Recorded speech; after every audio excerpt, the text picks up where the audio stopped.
We've unfortunately hit a wonderful spud of technical difficulties on account of a lot of updates, actually. I woke up this morning and yeah, that's kind of where we got stuck. Am I still in game? What's going on here? It shows you as in game. Yeah, but I'm not actually able to rejoin our lobby that we're in. It says you're still in it, so that's probably why. Alright, cool. Alt F4 over here. We're going to assume this is just the best day to do stuff. Things appear to be falling apart on my end, but hopefully it's good to go now. Sorry for the rough start, but we are, as said here on the overlay, on a 2-minute stream delay.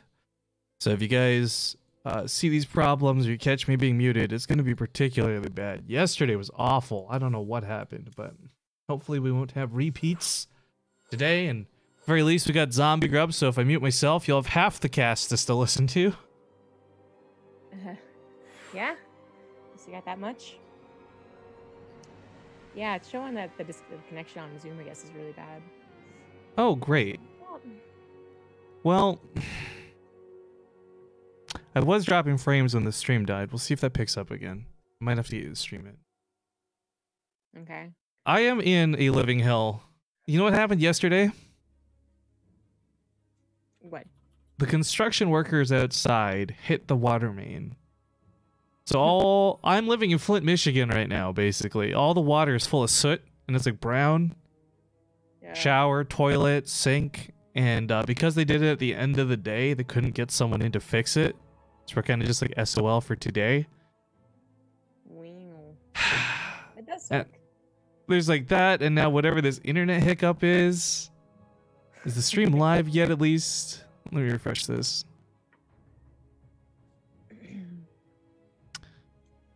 Okay, well the stream's up. Yeah, it is. I don't know why Cloudy's having a difficult time.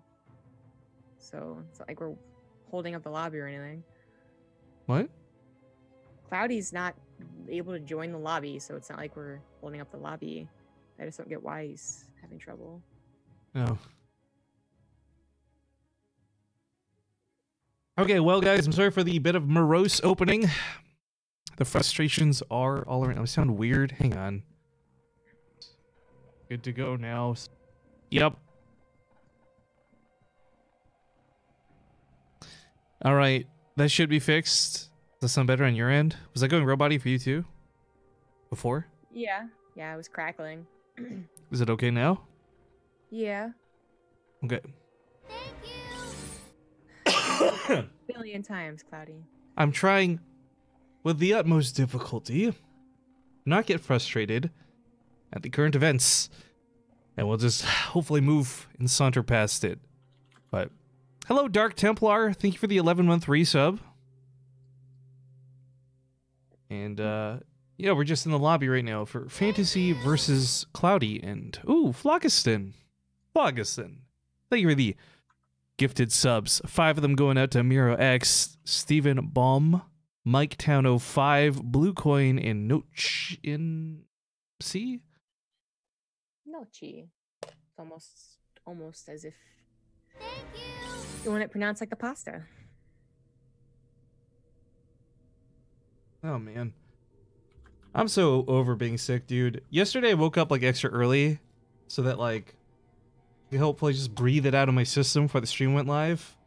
And it wasn't until like the last hour of the stream I started feeling great. I hope it's not gonna be the same wake up problem for today, but frustrations aside, once Cloudy finally joins this lobby, if Cloudy joins this lobby, we'll get into the game. 3 times. I invited him like 8 total times. But why now? He says, sorry, bad internet. Okay, well, we're all suffering a little bit from today, I guess. Bad luck and technical problems, but folks, we are on a 2-minute stream delay. Let me know if you hear any problems. Let's hop into Lost and Found.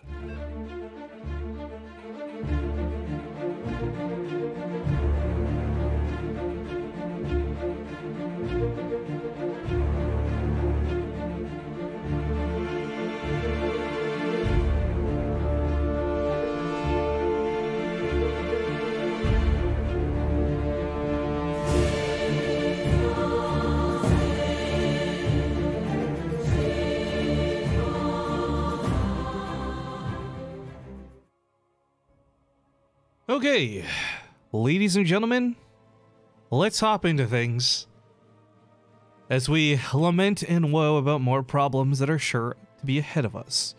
For now, Mom, it's not a phase. I was born of rat attack. we have an interrupting Warty helping us kick off Game 1 in this best of 3 for the Olimoleague. Oh, what's really great is nothing on the overlay is loading either. Cool.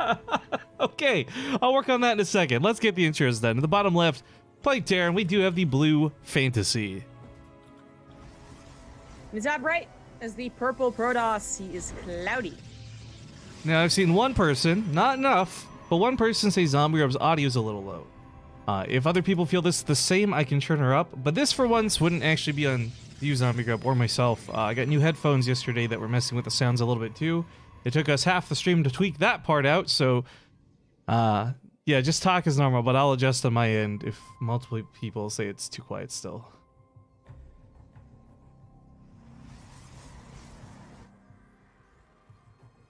Yeah. Okay. So Cloudy's gonna have some bad internets. Hopefully, this runs smoothly in a best of 3 because I think he actually is a very good match for Fantasy. Fantasy, I thought was gonna set on an STD and then he didn't, so he's just not gonna worry about microing proxies. But anyways, Fantasy not up to what he was, I guess, at his tip-top StarCraft 2 shape, and even then, that wasn't super solid. Cloudy, a pretty good Chinese Protoss. Maybe his internet's gonna throw him off today, but if it doesn't, then I feel like they're actually gonna be very well matched. Maybe some wonky games as well, because Fantasy can provide those. But otherwise, yeah, I hope that it goes well. And so far, both expanding. Of course, Cloudy is gonna scout for any proxies, but Fantasy might just be holding off until the next few games. It is a best of 3 all the way up until those finals, which in this case, in this bracket, is a very long ways away. We had more than, let's see, that's the round of 8, 16, 32. We actually had a round of 64 with a decent amount of players in that round of 64. Yeah. And a lot of really good players signed up. It's always good to see. I mean, it was a little concerning when we had double no-shows for Ting Open qualifiers, but the Olimoleague able to bring in the Koreans, Chinese, and the amateurs, as there's quite a mix of names that are on the bracket, actually. Yeah. It's pretty cool too, because like yesterday, cool or maybe nerve-wracking, I guess depends on if you're the tournament organizer or not. Like I checked yesterday, but yesterday I mean like less than 10 hours ago, less than 8 hours ago, and there was like 6 people signed up. And then within those 6 hours, of course, I guess all the Koreans wake up and they get their coffee, I don't know, and then they actually all sign up, along with the Chinese too. So then it becomes a 64 check-in at the very least. I really enjoy just how out of hand the Skype issue is becoming, by the way. You guys heard that alert just now? I'm sorry because it was loud and super annoying. What I do is I have to actually sign out of Skype, right? To get it to close, because you can't close it anymore. Setting it to busy still makes alerts come up. And now if you sign out, it will still automatically sign you in with old sign-in information you did not ask it to save. Oh, so what I've had to do just now is like, are you sure you want to sign out? Yes, and forget sign-in details. And then it doesn't sign me out. What a garbage program. Microsoft, I actually hate you. So I got that little update, you know, like they do, like do you want to update Skype, you know, or this is asking for an update or whatever, and I was like, you know what? No, because I don't use it very often, and I'm so glad I didn't press yes, but I suppose eventually it's gonna force me to. I do use Skype for at least 1 or 2 things.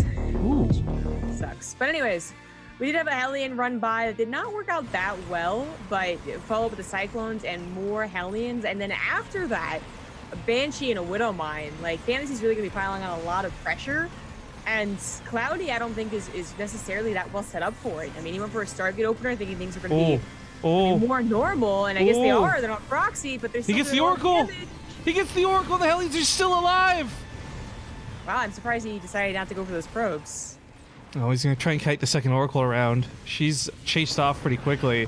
Even if he doesn't go for the probes, then he's already picked up 8. He killed one of the Oracles already, and the Cyclones still stand. Lock on off cooldown. Oh, nice pickup with the Phoenix, though.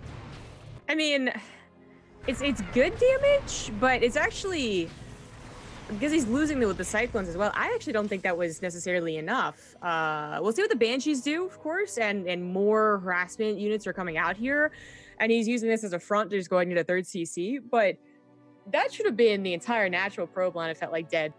He just decided to go into the main. Maybe he was worried about scouting. Maybe he thought the Cyclones would get all those probe kills, but they didn't. I don't know. But now this is only a lone Banshee, and a shield battery was made. And while Cloudy's not in a good position, especially because he's losing army as well, I really think that was supposed to do more. Cloudy does have a third Nexus, and triple pro production, there we go, should be happening right now.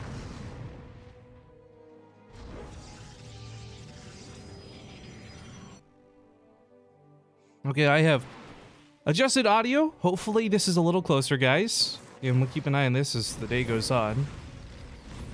We got a $10 donation, by the way, while the attack was underway, from Guy Fox.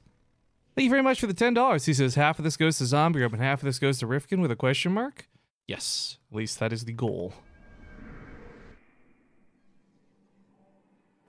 That is the goal. And she swoops in on the right, another shield battery up.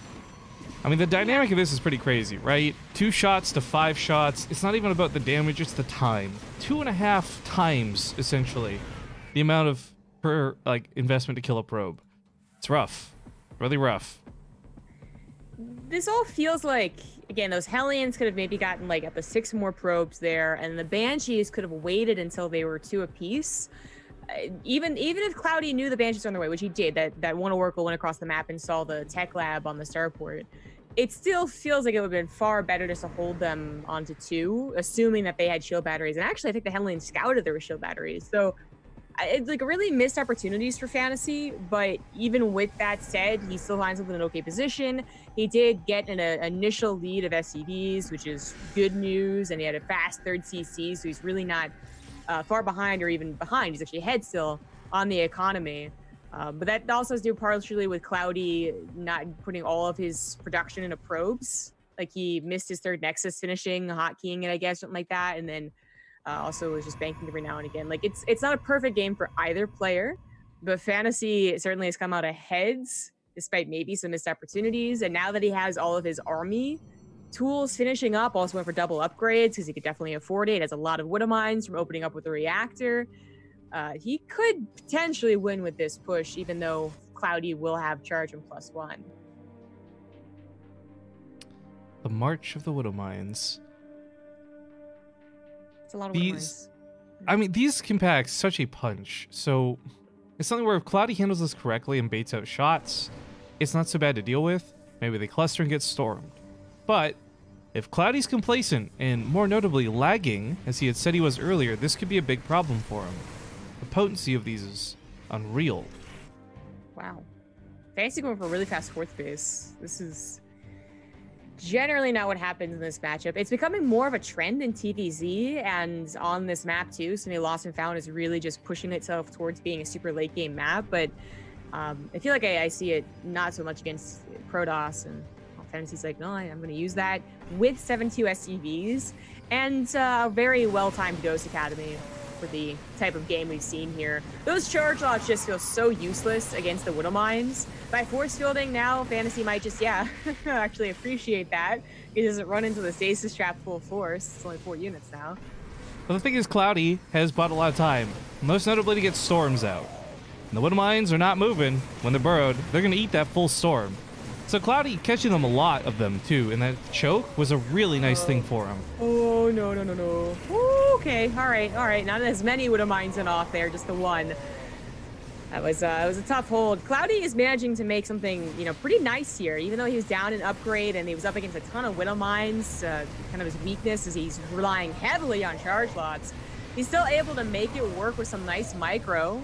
So I guess lag isn't becoming an issue. And even he's saving so many charge lots. He's saving a decent amount of his air army as far as the entire game goes. And now he's not just with Storm, he's also already on his way to a Robo and a Robotics bay. Oh, no way. All right, if Widow Mines finally get something. No, but those went off on the little bit of air instead of the cluster of zealots above them. Oh, that's so unfortunate for Fantasy. Definitely wasn't the preferable choice to hit those Phoenix. They were annoying because they were lifting the Widow Mines, but then they also just, in a way, they took out the Wood of Mines in a different way, I guess. But so all this, like, Cloudy's doing a great, macro. He's microing pretty well. He's macroing pretty well in terms of just, like, advancing, I guess, the matchup pacing, going into that additional type of splash. Okay, well, that's one Oracle alive, and it's dead. Never mind. So Cloudy doesn't have any scouting anymore, which is very worrying. But when you see ghosts, maybe you think they're just going to try direct pushes anyways. We'll see if Fantasy ever tries to drop. But yeah, my point is, like, Fantasy's already on a 4th base. He's been on a 4th base with initially 72 SCVs. Now he's up to 78. That's 4K mineral income with that many mules. Oh my god. Yeah. That's pretty crazy. It's a very good thing that Cloudy is transitioning to Disruptors when he is, because those EMPs are looking to be pretty nasty. He is relying heavily, not just on Storms, but also those charge lots. So the Disruptors will be able to help out a ton with that. His Observers are in pretty key places to specifically see main pushes. So as far as that goes, Fantasy is going to be tagged unless he starts scanning.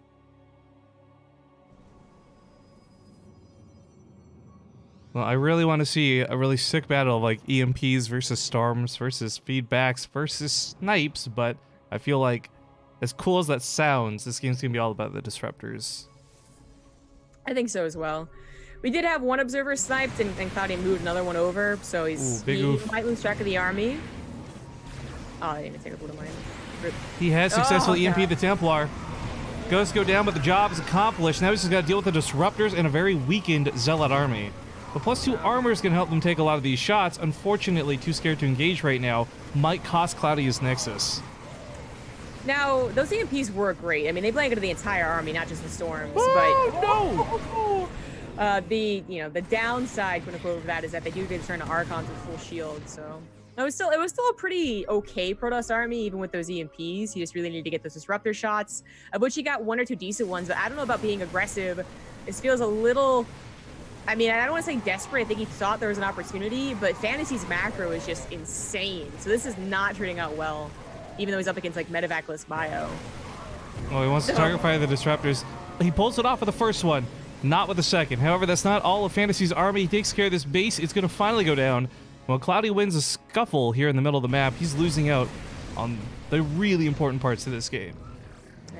Yeah, I gotta expect that he just thought there wouldn't be as much bio if he tried to cut off reinforcements or even counter. I don't know exactly what his plan was, but certainly not the case. Disruptors get taken out, and Cloudy is out of this game. That's it. That's it, Cloudy, trust me. He doesn't know the situation. I mean, in fairness, Disruptors are such good units. They could potentially win a really big battle and counter, but that's a really unlikely low percentage situation, as it would rely on Fantasy making big mistakes, and even then, not enough. GG. Splash Top 11 says, is your thank you voice clip from Tressa in Octopath Traveler? Dude, you betcha. Tressa is the best girl. In fact, am I still sub to myself? Riff best girl? Yeah.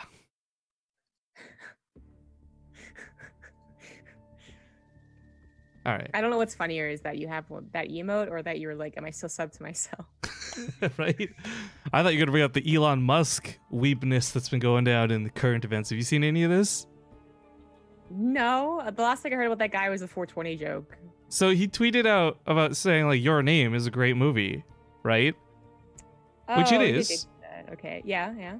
And then, like, as people started calling him out on being a weeb, he just kind of rolled with the punches, and now Snowden and Elon Musk are having a weeb off, suggesting a fight for the best girl or something like that.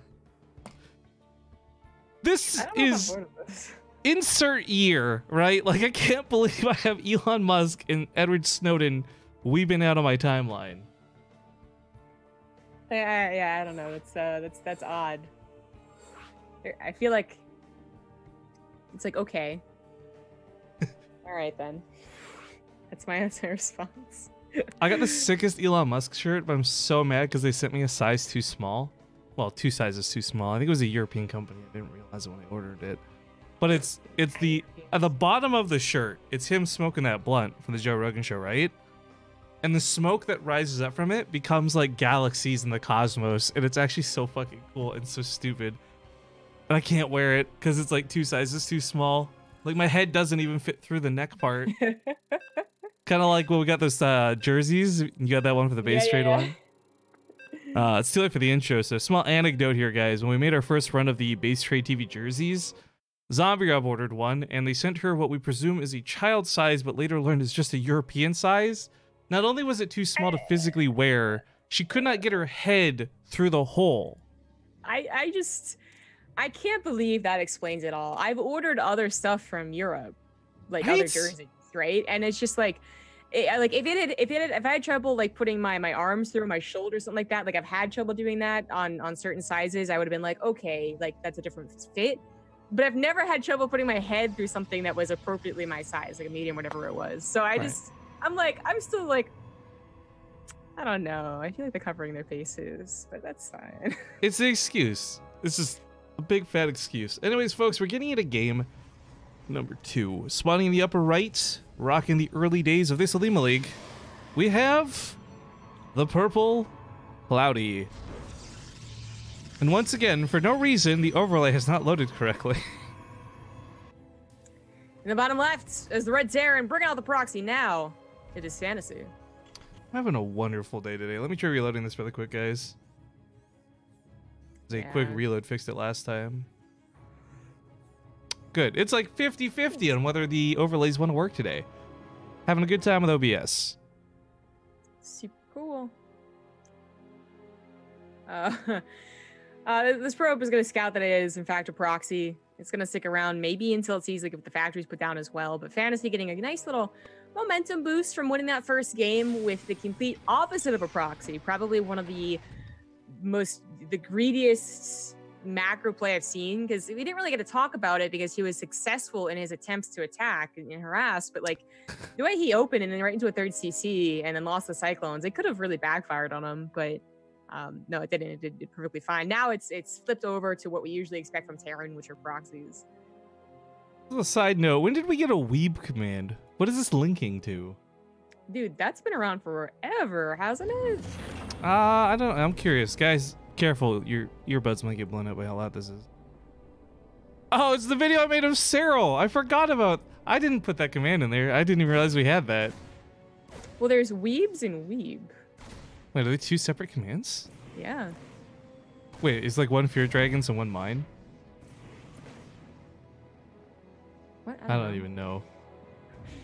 I will say, I'm a little sad no one else got on board with that date. That was a lot of fun. When it was, Fear Dragon did his bit, I kind of responded. But then people so like... At the Pylon show, that 2 of them were like, yeah, I guess you gotta be in the anime to get it. And I'm like, I don't think that's true. I think you guys don't have a sense of humor. Noses up high in the sky. Right?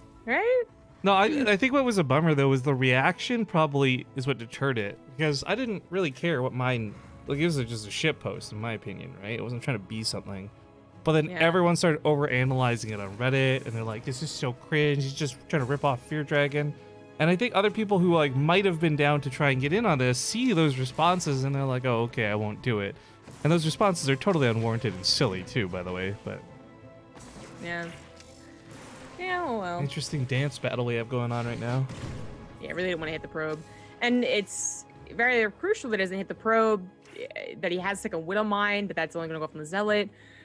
Because if this goes off, not only does it not take out the entire army, but they also die. And these aren't just defensive. These are the only thing Fantasy's getting to attack with.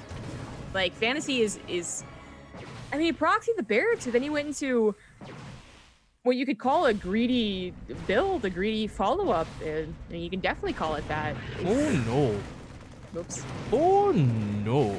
At this point, Cloudy must be like, where, like, the Cyclone's got to be on the way, right? So he could actually just push past these Marines and get a decent scout, probably get 2 or 4 SCVs, but actually just stays on the ramp, so. Still gonna get like 4 SCVs, though. Well, what's kind of awkward is if Fantasy had actually pulled more SCVs, I think it would have killed both the Stalkers. Because SCVs are actually pretty good at dealing with Stalkers if they can get that surround. He had 2 Marines that were on high ground. They weren't in vision initially. It was kind of an awkward fight. And I think Fantasy's lack of commitment to it is why he walks away even worse off than had he fully committed. Either way, we do have a counterattack, and it's a couple Widow Mines, but Cloudy's on the ball with this. Quickly pulls the probes away. Fantasy not doing sick micro is going to lose both the Widow Mine shots here to a couple of probes. Let's see. Further complicates things. They're bringing it into the main, but a soccer is being warped in. A Banshee has appeared. Yes, that's true. But I was actually going to try and talk about the Oracle, which is in the main base of Fantasy. As we see 4 probes go down to that. A lot of SCs are going down to the... I mean, this was a bit of a risk by our Protoss, not to think like, hey, is there a Widow Mine there? But I think he was very cautious and just realized, oh, wow, there isn't. And then took advantage of it. So 10 SCVs, 11 SCVs. Like, Cloudy... It's not so much that Cloudy's counter is strong. This, like, Stargate openers are, you know, not... I don't want to say they're particularly strong against proxies. They can be, obviously. We see that right now. But it's just... It actually was just Fantasy being really greedy and also reading the situation wrong, I guess, is the other part of it. It's just... It's a little odd. Fantasy has taken a ton of damage. And his attacks are just not getting the damage he wants. The shield battery denies a lot of this. Widow Mines being handled correctly by Cloudy on the other side. The medevac goes down, and I don't know. I wouldn't be surprised if Fantasy tapped out, but then it's Fantasy, so I guess I would be surprised if he tapped out. Please, he has 1 base saturation, Rifkin. You can just calm your tits. He's still in it. I mean, this is not going to Fantasy GG timing, but yeah, it's like it is kind of close to. If Cloudy kills these tanks, I think that's when you really do tap out. But as long as Fantasy doesn't get his army killed, he's probably just thinking he can still do it. It's still a game. Well, I will Hakuna Matatas for the time being. I don't think what's going to work, though, is the Raven follow-up. Auto turrets would be pretty nice. But these Widow Mines and the Viking, I mean, they're the only reliable anti-air. If there was more Marines, this would look a little better, perhaps, but unless there's one of the Widow Mines has to connect to something. Yeah. And this time it should. We don't have any hallucinations or any trick micro. I guess the Adepts could technically micro from it, but that's not even his plan. He's going for the kill. The Widow Mines do get a shot off on something, but that's still 2 Oracles dealing a lot of damage. 1 Oracle helping out quite a bit. I thought the turret actually did some serious work. It helped kill all of the air army. I liked what the Phoenix did, though. Guard controlling those tanks was a big amount of damage taken away from Fantasy. Yeah.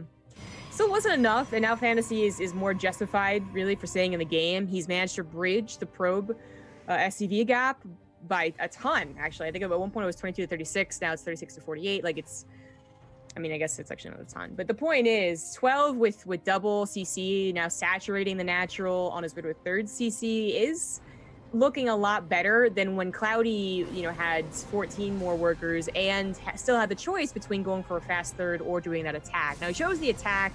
His 3rd is just finishing up, though. He will also have triple, you know, worker production in Chrono.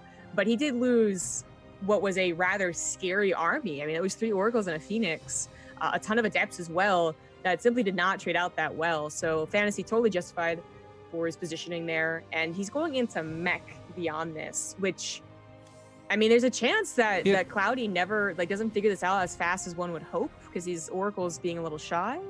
No, he did see the 2nd factory, okay. The mech aspect of it honestly feels a little desperate, I'm gonna be honest. Like, maybe because he got so screwed economically, he doesn't feel like he can get the barracks production up in time to get the tech, to get the Marines. Or maybe he just wants to do it. I saw Braddock play a pretty interesting mech game, PvP, recently, but as good as Fantasy is, mech is just inherently bad against most things Protoss have. Yeah. It's kind of a hard one to call. Fantasy is he can be a weird player. He has, even though he chose StarCraft 2 as a game to come back to, he's always been the guy that kind of tries to make brood war tactics work, which was mech versus Protoss. And, yeah, generally he's going to be a weird guy. So it is hard to say, is that desperate or not? Because we also, one of the things you really need is a mech player is a 3rd base with all 6 gases, which he obviously is having trouble doing as a Warp Prism now flies in. Mobility is also going to be an issue until he gets enough stack defense. I was really confused there, by the way, when you said make brood war tactics and then didn't follow up by talking about being needlessly elitist. Well, that wasn't Fantasy's brood war tactic. He does an okay job pushing this off for now, but I mean, Zombie and I have been seeing players try to make mech work ever since even the Legacy of the Void expansion. I remember Watching Yeah. back when the depths were super broken, more so than they are nowadays, right? You'd had that one game where Night End just like transferred into an army of Blue Flame and siege tanks and everything you would want for Adepts, only to walk all over it. And the thing is, while the Adepts have changed since then, the general way that fight goes really hasn't. Yeah. I will say there are a couple of ideal scenarios and a couple of Protoss who still like struggle to take good engagements against mech. Like it's kind of a weird thing. You don't get a ton of practice against it, right? So there's that chance, and that kind of, you know, ties in with the whole maybe it was desperate. Maybe Fantasy's like, oh, I'm kind of behind. I need something to complicate this game, because otherwise I'll just be worse and worse off. But he has gotten to, if he survives this attack, he's gotten to a pretty good position defensively, economically. Cloudy's once again prioritizing an attack over some extreme, you know, macro. He's able to take his third base. Oh lordy. This actually might not be that bad to clean up with the Blue Flame Hellions. It was a really interesting choice, the Interference Matrix, the Warp Prism, by the way, but I guess it stops more from coming in. Tanks are still standing, so they might be able to take the front lines. Most of the Zealots are running out. Liberator's starting to set up, and Cloudy, are you overstepping? I think he is. Maybe by a little. Actually, no, you know what? The Hellions are all dead. Those charges are running in. The Liberators are very helpful, but they did siege up pretty late. And I think the Hellions stopped being micro because, of course, there's so much going on. So this will eventually bust. Because Archons are psionic. I didn't realize you could Interference Matrix an Archon. Not that I think it's a high priority target to do that to, but today I learned. Oh no. Oh gosh. Oh no. Okay. Pulling the SCVs, but then also still taking damage over here. You know, those Liberators were sieged. If the Hellions were in Hellbats and maybe had a couple Widow Mines in the mix, I think Fantasy might have had a defense, but now it's too far gone. You don't really repair a mech army in most situations. Like, you know, TVZ, we've seen a lot of like Cyclone transitions and pretty epic back and forths, but even that's like, you know, mech army, you're really not in a good position. Versus Protoss, it's like, I don't know, doubly so, because their units are basically designed to kill your army. So it's not great. Charge out's super cheap, super fast to make, and those are now super effective against what is a very low Hellbat count. I mean, they just need to take advantage of the or take away the advantage of the positioning of those tanks on the high ground, and they'll be fine. Which was kind of interesting, right? Like, he's gone for Archons, not Immortals. Immortals could just bust through the tank line, not give a damn, right? Yeah, there we go. He did lose, like, the one more person that harassed, he lost that. And then he lost a second one with an Immortal in it during the initial start of the fight, which I was going to comment on, but then, well, everything went to shit. So now he brings forth another Warp Prism with 2 more Immortals, but a little scared of the Defender's advantage, I guess. This is certainly not enough damage, though. Fantasy is going to have to concede here.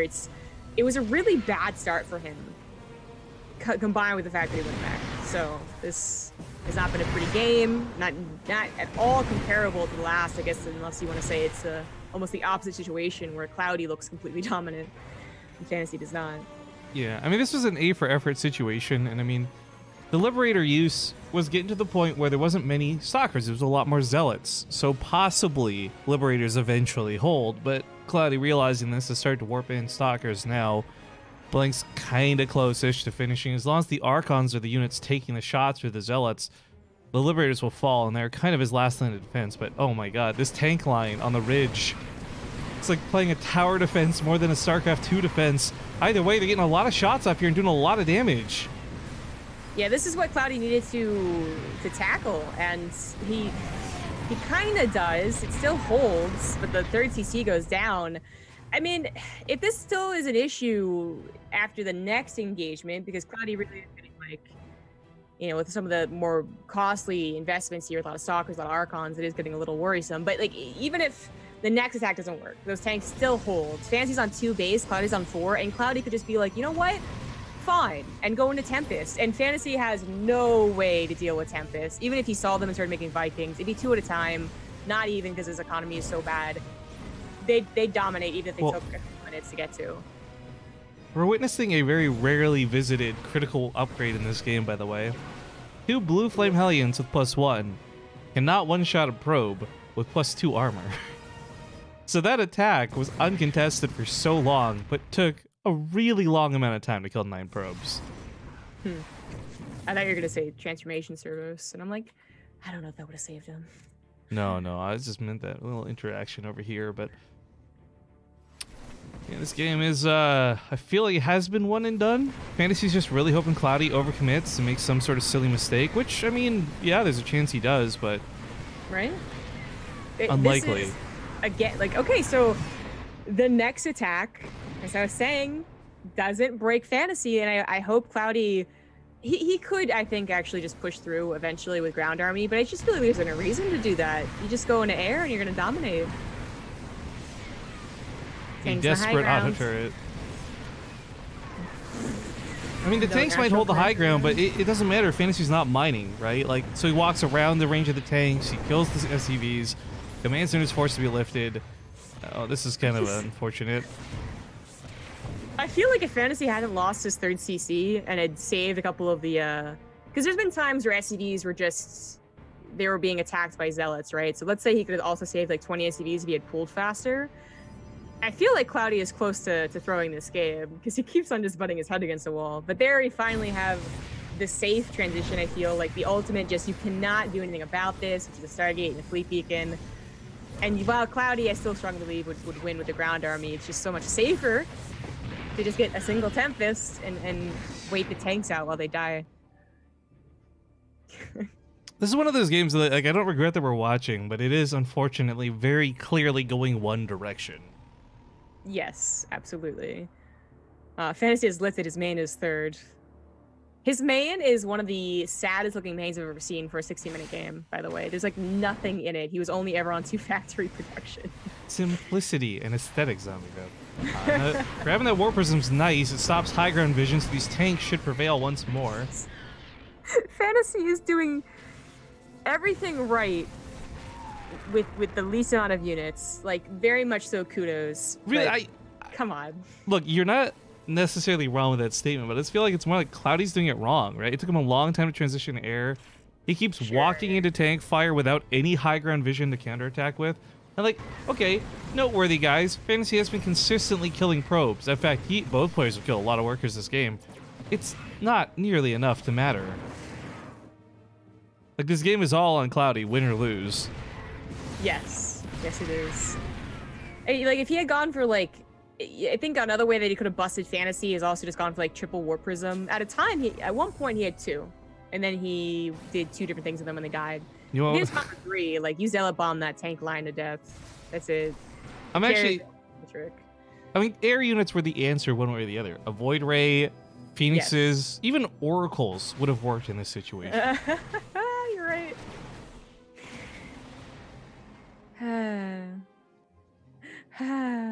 It's that's he should just focus the command center, right?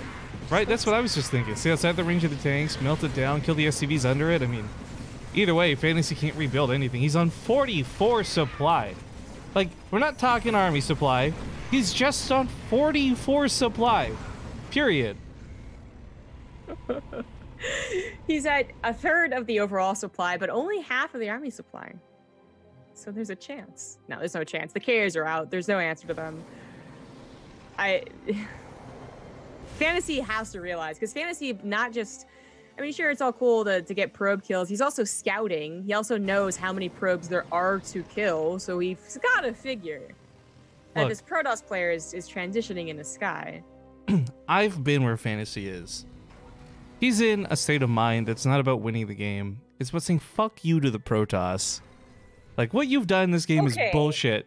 And you're going to have to drag me to hell, kicking, screaming, crying, a full command center in the top left corner of the map. Like, hold on, just because you got an army to fight with, not because you think you're going to win the game. I would be so on board if Fantasy didn't start off by proxying. Which I feel like nowadays the Protoss is in the right to be like, fuck you. I want to be clear. I didn't say it was justified. I guess he didn't. Oh, right. There it is. Well, it was a long game, but we will go to game 3 with this being tied up 1-1.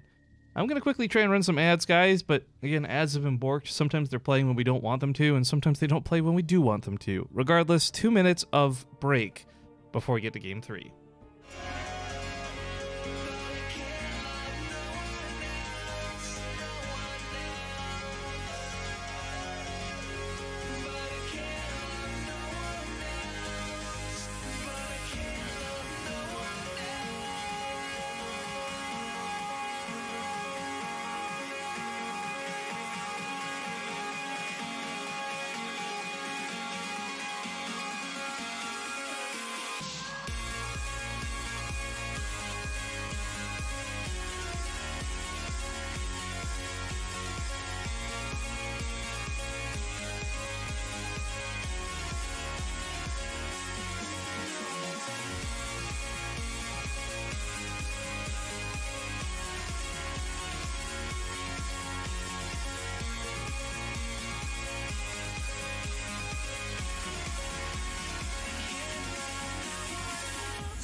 the sun is shining, 'cause the light's not fair.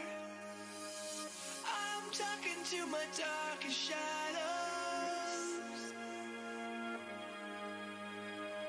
This love is do or die, but they don't care. I don't know. Look, don't say Rifkin never did nothing for you. Cut the edge short, because we're already getting into game number 3. Things tied up now 1-1. Refusing to go air units. In the bottom right, we have the purple Protoss Cloudy. The top left as the blue Terran, he is Fantasy. Fantasy is by no means a bad player, and we're making some jokes about his, I guess, overstaying in that last game. But I am curious if he was tilted. I mean, if you are a little annoyed with how that game went, and you still stick it to play like for 10 or 15 minutes, it might just come with you for game 3. I think his best option here is just come at him with a clear head, clear mind. Yeah, Fantasy is that guy where you just really, even though he's mostly gotten rid of his fantasy GG timings, he doesn't. Yeah, I think there's actually more, I'll say it, more annoying players that stay in the game for longer nowadays. But like, he still does it every now and again, and I don't know how to call what his mindset's at, because I don't even know when's the last time he's been interviewed and asked about his GG timing. But I think he always says that it's. I don't think he's ever said it was about like his bad mentality or like, you know, anything besides like he truly believes he can bring it back. I think so. If I had to guess, honestly, it's probably just like a little bit of a tunnel vision thing. You're so focused on what's happening, you're not really thinking that you're actually out of the game, which sounds really silly to say, but when you're in the zone, guys, you're really like, you're focused on what's happening. I don't know if he said that. Like, someone would actually have to dig up an interview, which I'm almost positive he's done, where he's answered that, because Fantasy at one point was the next big Terran player in Brood War. He actually, towards the end of Brood War's like official career, whatever you want to call it, now that we have another Brood War scene. But anyways, he was the best Terran and went to the finals and whatnot. But yeah, you'd have to find it and read it, because I don't quite remember. But anyways, Fantasy is going for a proxied barracks again, but just the barracks. He builds a factory back at home. He is out of, okay, no, he's still mining full gas, so this should be a real full 1-1-1. I do like what this does. It gets the Reaper across fast, so if Cloudy's being greedy, gets punished. Notably, too, it does force 2 probes to go scatter around the map, so a little bit less mining, and also some guessing games, but yeah, following it kind of normally at home. I guess the faster CC isn't quite so normal, but it's not going to hurt him because it's on the high ground. I also want to quickly note, if you guys haven't seen the brackets, I've had quite a few players advance. Unfortunately, it looks like some folks like Solar no-showed and got walked over, but the winner of this will play the winner of Gumio versus Namek. Bottom side of the bracket has Trap versus possibly Bunny. Pretty cool. Innovation in the middle. Ragnarok, Keen, Cure. A lot of good players in today's bracket, so be sure to check out the ! brackets command so you don't miss out on the matches we're not casting. Thank you. Yeah, like, the somewhat good news is that we could see Fantasy versus Game. Oh, or Cloudy, actually. Like, totally legit that Cloudy could win this game, too. Yeah, whichever direction it goes. Yeah, against Gumio, because, you know, Gumio had to wait for the walkover and then had to wait for, well, now it's facing Dominic. But anyways, there's a ton of good matches. I also want to thank Grayslow for the 13-month resub. I guess if you made it a spreadable sweet snack for bread out of Grazelnut, would it be Grutella? What? Grazelnut? I don't know. That's the first thing I thought of reading his name. Either way, thank you for the 13 months. Also, folks, I'm going to ask you about sub-only mode. We'll probably turn that off in a little bit. Unfortunately, front page time has been less kind to us recently and had a little bit more, we'll say, untoward people in the Twitch chat. So once we got a few more people awake and some people online to mod stuff, we'll turn sub-only mode off. So enjoy the rare time that we have it on. You are better than the plebs. They literally cannot talk. Think about that. That did a okay amount of damage at 4, but he saved all the wood of mines, so actually pretty good. This has been a much better follow-up with almost the exact same follow-up, I think. It's just that Cloudy didn't go for his target to immediately pressure. So while Robo also has the chance, you get a Warp Prism, you could fly over to counter someone who proxied. That's not the way Cloudy's playing this. He's just getting a Twilight Council. Well, okay, now he's getting a Warp Prism, but we'll see if Fantasy can hold. But I still feel like Fantasy's follow-up with those like pure Widowmine Medivac is, I mean, it kind of deserved to be countered a little last game, and this time it didn't happen. It seems like he's going to be all right. Banshee's going to come in, find a probe line without a shield battery. The shield battery is actually placed over to the bottom side, I guess. Yeah. The position here covers the ramp, but would also keep the probes alive in a pinch, so not a bad position.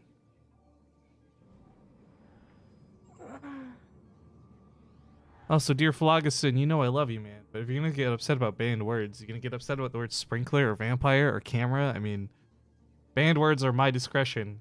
If you want to have discussions about these things, you might have to do it elsewhere. Jesus, yeah.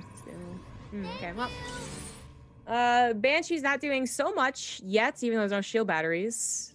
And that is mostly because they didn't go for Cloak. And by they, I mean she. So it's one Banshee. Here comes that Warp Prism harassment. Not a full attack. We have charge on the way. We have more gateways on the way. So it like might maybe if he sees an opportunity. But then the bioproduction probably should be a little bit better. Huh. Now this is gonna grab combat shields. It's 50-50. I know that was Sim. It's still a nice Yeah, grab. but the what's interesting about this, the Sim City actually hurts Fantasy there. There's no chance you could actually pull SCVs to repair that at all.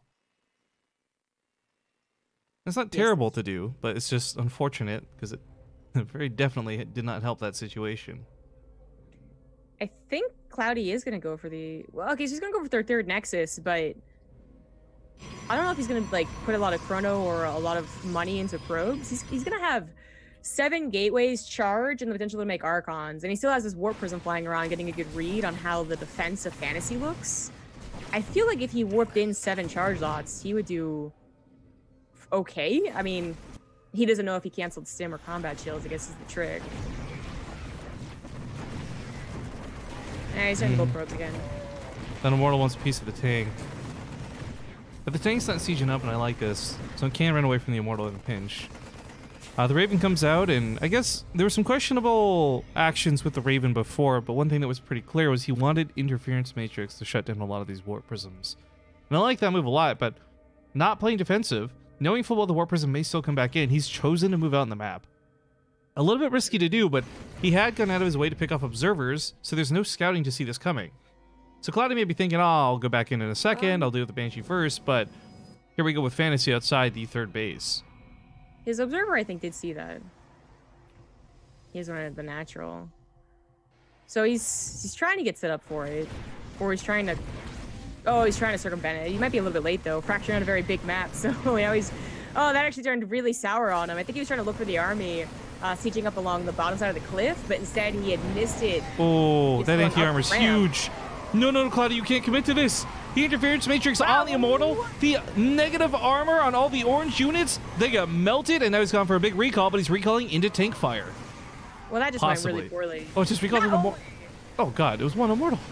Yeah. I mean, not only did he get an attack comboed with the anti-armor missile, but he also... I don't know what the micro was on an Immortal, but it was trying to hit the tanks, I suppose, and just couldn't do it, so... Well, GG.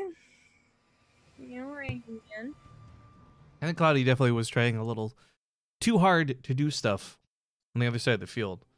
But I think there's a couple different ways that game could have gone, but either way, kudos to Fantasy for pulling through. Of course, as we mentioned, he will fight what is most likely Gumiho, although maybe Gumiho gets a walkover to make wins, or I don't know.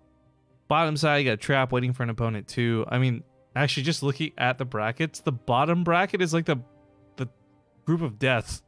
You've got Creator, Ragnarok, Innovation, Gumiho, Cloudy, Trap, Bunny. Top half of the bracket, you've got like Keen, Cure, Alive, maybe Hero.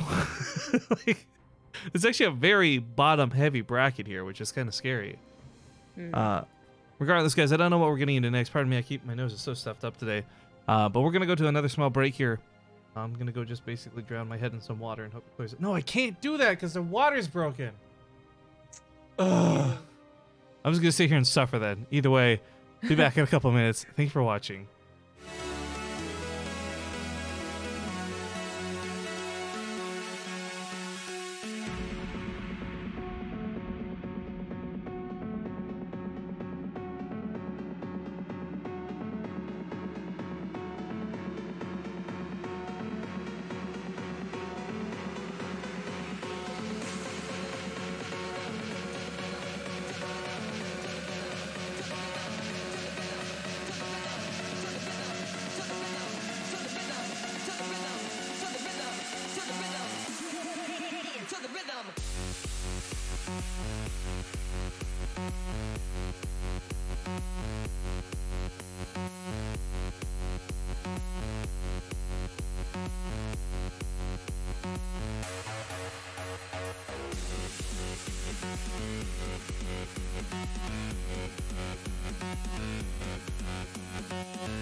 Hey guys, we're back, and I'm just going through tissue after tissue over here. Next game, lobby is Fracture. Gumio versus Fantasy on Fracture to start things off. Yes. Okay. All right, everyone's in. Hopefully we'll get this going in a second. So a TVT, following things up here in the round. This is the round of 16. That's so crazy to consider. We'll see you guys in game.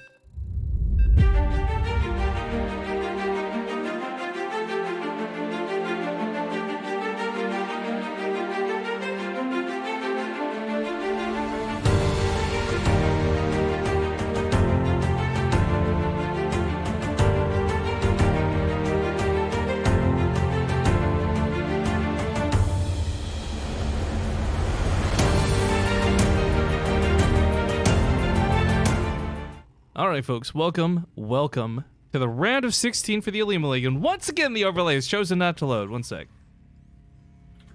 If I just do it quick? No, hang on. What if I completely unload it? All right, here's our faces. Here's the game. You know what? We're just going to roll with the punches today. Holy moly, if you watch the VOD and you're like, Tisk, Tisk, where's my logo? You can send a support ticket to OBS. I don't know why it's not working. But this is the Olimoleague. Let's make that clear as day. It's a really awesome Korean tournament we get to cast. Spawning here in the bottom right for the round of 16. That's crazy. In round of 16, we've got the Red Terran Fantasy. In the top left, as the teal Terran, he is Storm Gaming's Gumiho. What is this you put in the chat? We didn't start the fire. That's pretty good. Thank you. What do you think of the new tier tier 2, tier 3 emotes, by the way? I didn't even realize they were new. Yeah, here, let me put them in the Twitch chat for you. Oh, oh, Jesus. God. Anyways, no. So stupid. I don't even know what the joke is. It's kind of memeing on the fact people always upset the colors swap. When I was doing Gumio Rainer, people were like getting really upset about it. So I made the biggest effort to make sure Gumiho and Rainer stayed the same colors every game. But it's like, is it really that big of a deal? If a player's red one game and blue the next game, suddenly you don't know who you're watching? Especially if it's not the same race. Yeah, if it's TVT, I can kind of give you that, right? Like, it's a mirror matchup. It's a little kind of moment's glance type thing. Yeah. Okay, well, I don't know. People are picky, I guess. So that SCV scout was pretty important because it did see the second barracks. There was a chance that Fantasy saw the one barracks and was like, oh, it's not a proxy, and then left. And while it not being proxied would mean that he doesn't just die because he didn't realize it was on the way, he still would have potentially made a huge mistake by... I mean, actually, I don't know what he would have done because he's actually one basing as well. But the point is, that was a more accurate scout than Gumio, I think, was hoping that he would get, and everything should be fine. But this build that Gumio is doing, I feel like it's kind of old school is not the right word, but I feel like it was a build used more often in a different time period of TVT. Not super long ago, but like months ago. It goes into basically a 2-1-1. It doesn't look too shabby in the mid game. Fantasy should realize that's what's going to be on the way, not so much about the actual Reapers popping out. Oh dear, I've already messed up the emotes and confused myself. They're working as intended. Okay, so Cloaked Banshee versus what isn't exactly a factory expand, but like very technically, it's off a factory expand. So, but it's a 2-1 expand with the starport about to come down. But here's when like it turns into like a 2-1-1 as we would know from a TVZ or something, right? Like you get stim, you get medevacs much faster than your opponent, unless they're doing the same build. Basically, I believe this is the fastest, unless you're doing some sort of a weird one base build, in which case it's not very good. So this is the fastest way to get stim in combat, or well, yeah, in combat shields, but I was gonna say medevacs to control the game. And well, the other player kind of has to defend against it for a while, but ooh, this is a spicy push. Fantasy's gonna be like, no. Okay, it's fine. He's more than fine. Yeah, he almost destroys that Cyclone. If he actually kills that with the Hellions chasing it down, this is really bad for Gumiho. Gumiho's about to get slapped here with a Banshee. Yeah, not only that, he stopped macroing for a tiny bit. He chooses to start a Raven on that tech lab that I thought was going to be for stim, and it might be because he realized Fantasy hadn't expanded, so that might have been like an intentional wait on what was happening. And I go through a Raven, so not the fastest stim anymore that you can get. Nice dodge on the scan, by the way. Now, she's unfortunately going to die, but there was 2 scans for a Banshee, so totally worth for Fantasy. Top of the 5 SCVs. It's not done yet. No, he's not. 6, 7. Should get 7. Ba-boom. Scan won't be necessary this time around. Of course, the Ravens are coming out. And I say Ravens plural because Gumio is making a second one. Interesting. Is he going to use the second barracks? Is he going to go to like mech or something weird? Okay, no, there's a swap off. I mean, he still had to delay. In a perfect world, I don't know if he really... Huh. Well, I guess we'll wait and see what he wants to do with the Ravens, because I guess by adding this on, yeah, you don't have like a 6 or even 5 minute stim anymore, but you do have multiple interference matrix. And generally when, especially when Fantasy plays, actually, Fantasy's been doing a lot of more Viking tank focused builds and pushes than like fast stim or anything. He still goes in a bio, but it's just a huge priority on like double Vikings, for instance, which is exactly what he's doing. The double interference matrix is going to be pretty good. So is having a lot of Marines with stim, because if you just find them before they move across the map, you can just get the concave and dominate. But obviously multiple interference matrix are never bad. So I don't know if it's a Fantasy specific thing, if it's just like a Banshee specific thing. That's just how Gumiho likes to counter an opener like this. Or he's thinking more into the future for like a mid-game push. But he does no matter what's happened here, have much faster stim, and we're gonna start questioning if Fantasy is gonna go into bio or mech. First the push.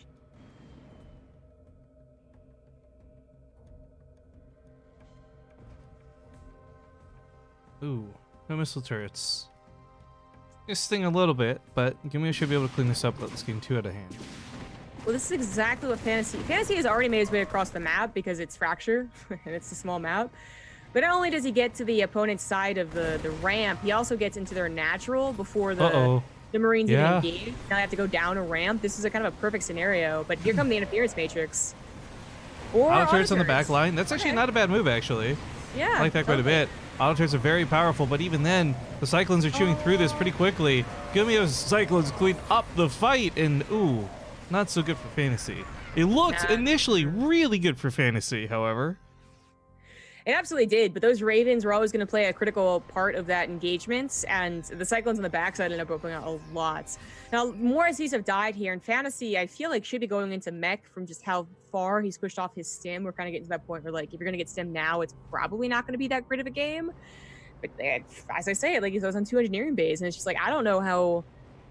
It's going to be a very tough next 2 minutes to survive all the potential damage Gubio can send out here. He's going for a third on location, so that'll make up kind of for the faster third of Fantasy, and with stim and medevacs and combat shields and +1, like all the things. Gumiho has so much potential to even end the game if Fantasy is the slightest bit out of position.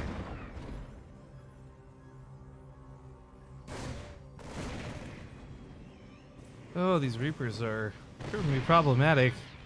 Not dangerous and not game-ending, but certainly very annoying. Picking up 5 SCV kills, maybe a couple more in the back line, not reached by the tanks, so they're actually getting a lot of free shots off, and it takes Fantasy a while to get back here. That was nice. That evened up the workers almost.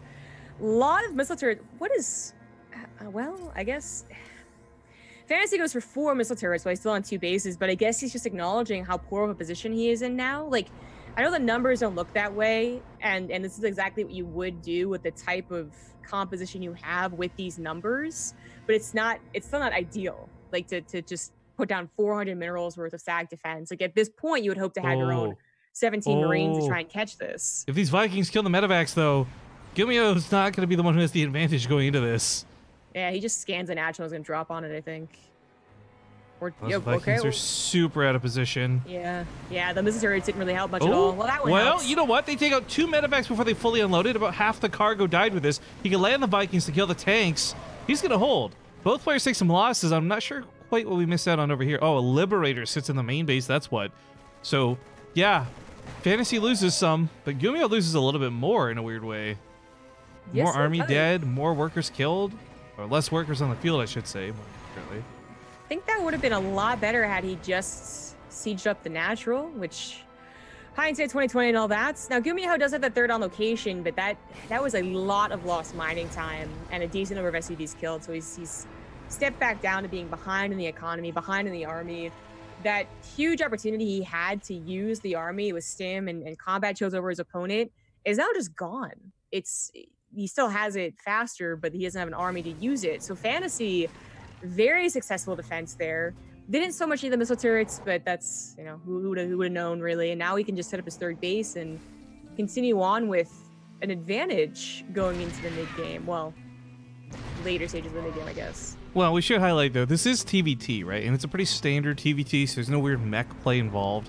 And the thing is, like, yes, there's the word advantage to be used, but that's kind of a word that gets thrown around a little bit weirdly in TVT opposed to other matchups, right? Like, yeah, you can have less army supply, but if your opponent still walks into your tank fire, suddenly, like, the game's evened up again. So until we see really bigger things come into effect, like these Liberators, and like siege tank positioning, I hesitate to say anyone's got a really clear-cut advantage, even though Fantasy does have more on the field at the moment. I think he does. I think he has the advantage. But you're absolutely right. Like, this is an advantage that is easily made up by a better concave or a single drop, really. But this, actually, I forgot about the Vikings. He's got the air advantage. He had the tank siege up first. Well, yeah, and that's going to be a real problem here. As he snipes off medevacs kind of uncontested, that means there's not going to be any healing for Stim. Look at that army out of Gumio, right? Yeah. Stim's to run away, and it's not healing up fast enough to be ready for the next fight. Yeah, absolutely. Fantasy's going for a very fast fourth base. Now, this is the scary position on Fracture that you may get a concave on if you're not paying attention. He did not see the army over to the left side, for instance, and barely didn't even see it with the stand. There you go. But yeah, but then Army's not protected by medevacs or any kind of cover, so if he chooses to fight, he'll lose. He knows this too, that's why he's falling back. It is now Gumiho's time to really rely on tanks. Like, even though they both have equal upgrades and Ooh, the combat libs. shields, his army just, yeah, the medevac's from a real problem. Great pickup. He's gonna tap out. GG. All right, Fantasy takes game 1 off of Gumio, and it was kind of a scrappy game too. I like that. Yeah. Yes, it was. Yeah. Well, we'll see what game 2 has in store. It is loser's pick. Again, the map was a limited one, so you don't have every map in the ladder like you normally do, but for the most part, yeah.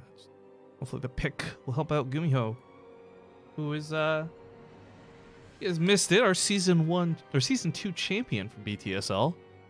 I know you didn't catch, but did you hear about the finale? I did, yes. Dude, I am so impressed with Raynor. I want Gumio and Raynor to play more games, but I know they won't. So good. Anytime you have a finals that goes all the way to the end, doesn't matter who's involved. That's a good finals. We get so cursed with the Ting Open, right? Because like every Ting Open finals has been like 4-0, 4-1. Except the one that you didn't cast. Except for the one I didn't cast. Yeah, that's right. I forgot. Because that was, what was it? Solar Beyond, I think? Yeah. You were casting that one, yeah. Yeah.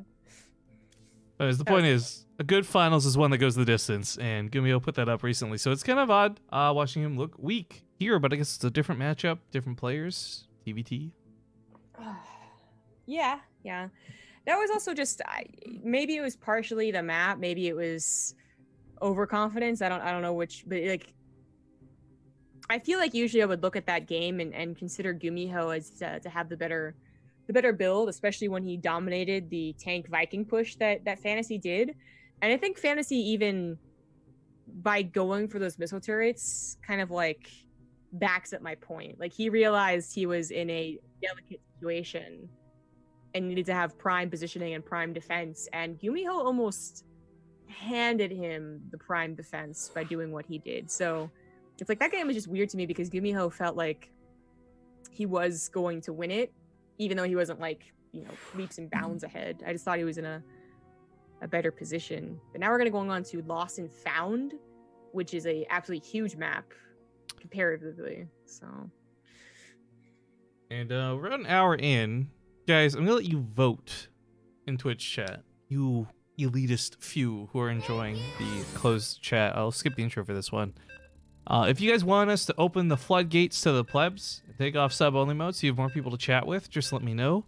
Otherwise, say nothing. We'll just leave sub-only mode on.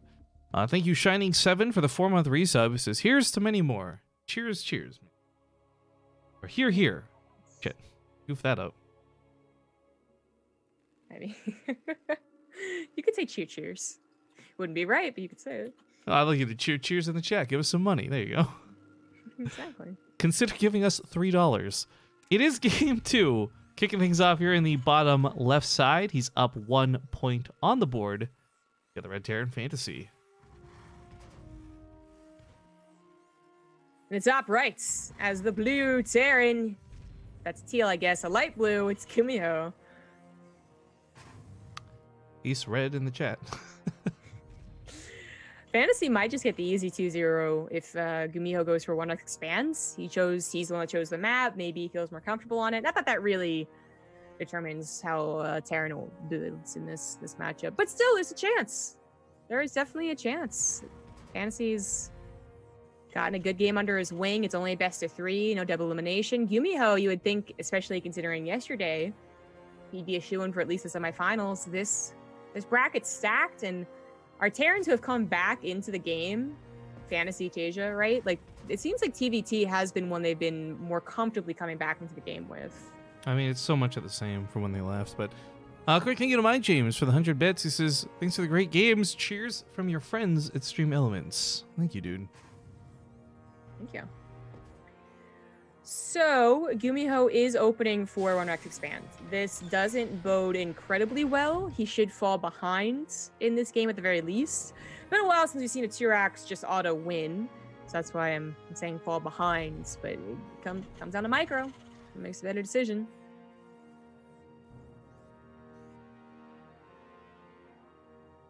No scout from Gumiho is a real bummer for him. Because if you scout at the absolute best time, you actually don't throw it on the command center, you just throw it on a factory instead. Like, that gives you a slight edge up, but instead it's just a full committal to Rex Expand. If he gets a reactor, I think he'd actually be dead. He does go for a second Reaper. Scouts for the Reapers too, so at least he has some advance notice. Yo, I've been using Nate's announcer pack and so many others for so long. I haven't heard the default one in a while. That caught me a little off guard, but when did they add the orbital command center alert to the default one? Because that wasn't always there, right? I can't quite imagine what you're talking about, but I think it was. So I was just spectating Gumiho. It's like, command center upgrade complete. Yeah, I'm pretty sure that's been in there. Really? Okay. Like I said, it's been like a year and a half since I've used some default, but... Dude, oh my god. Oh no. Okay, so... Not catching those Reapers is bad. That's real bad. But at least Gumiho didn't lose that 1 Reaper. I thought he was, and I was like, well, if he loses that, then that's game. Because all those SCVs die before the Hellion pops. But at least he didn't lose that. Now he has a Hellion. It's gonna die. Oh, he got the Reaper. Oh, this is game. This is game ending. I mean, it's killed so many workers that at the very least it's very worth it for fantasy. And oh man, this micro. He wants that Hellion so bad. He doesn't quite get it, but man, the amount of lost mining on top of the actual lost SCVs, like for fantasy, it's fine. He falls back on base back at home. Yeah.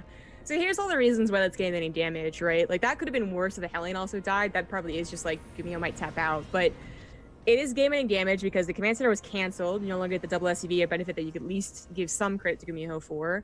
He doesn't have a faster starport, which is like one of the things you could get if you defend really well.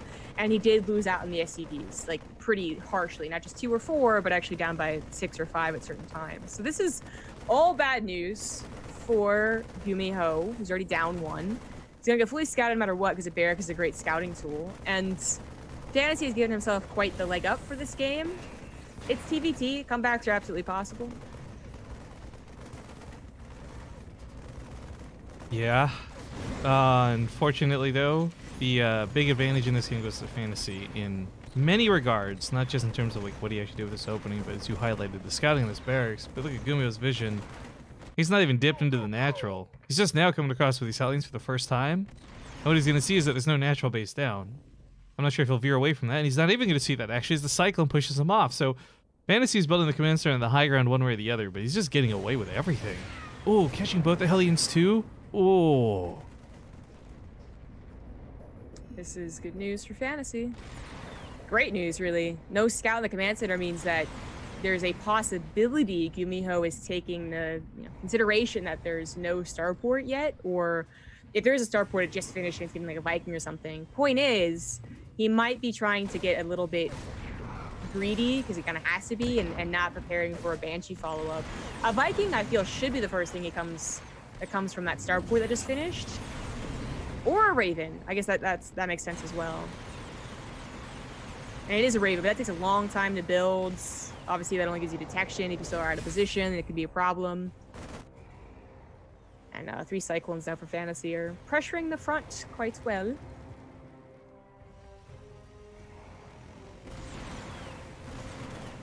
Not enough to take on this much, though.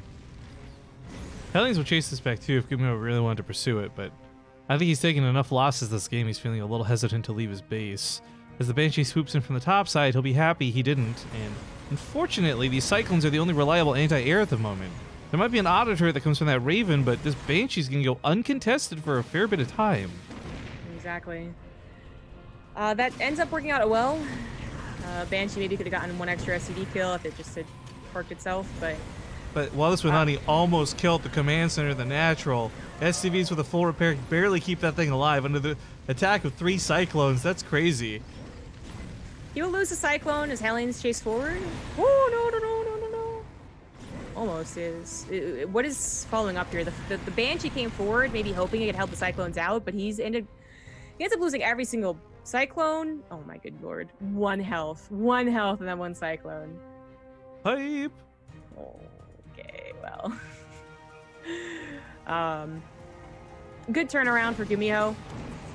Getting a bunch of Cyclones, also coming back just in time to deal with the Banshees. These Banshees collectively, what? It's 4, 5, plus 3 in the main, was it?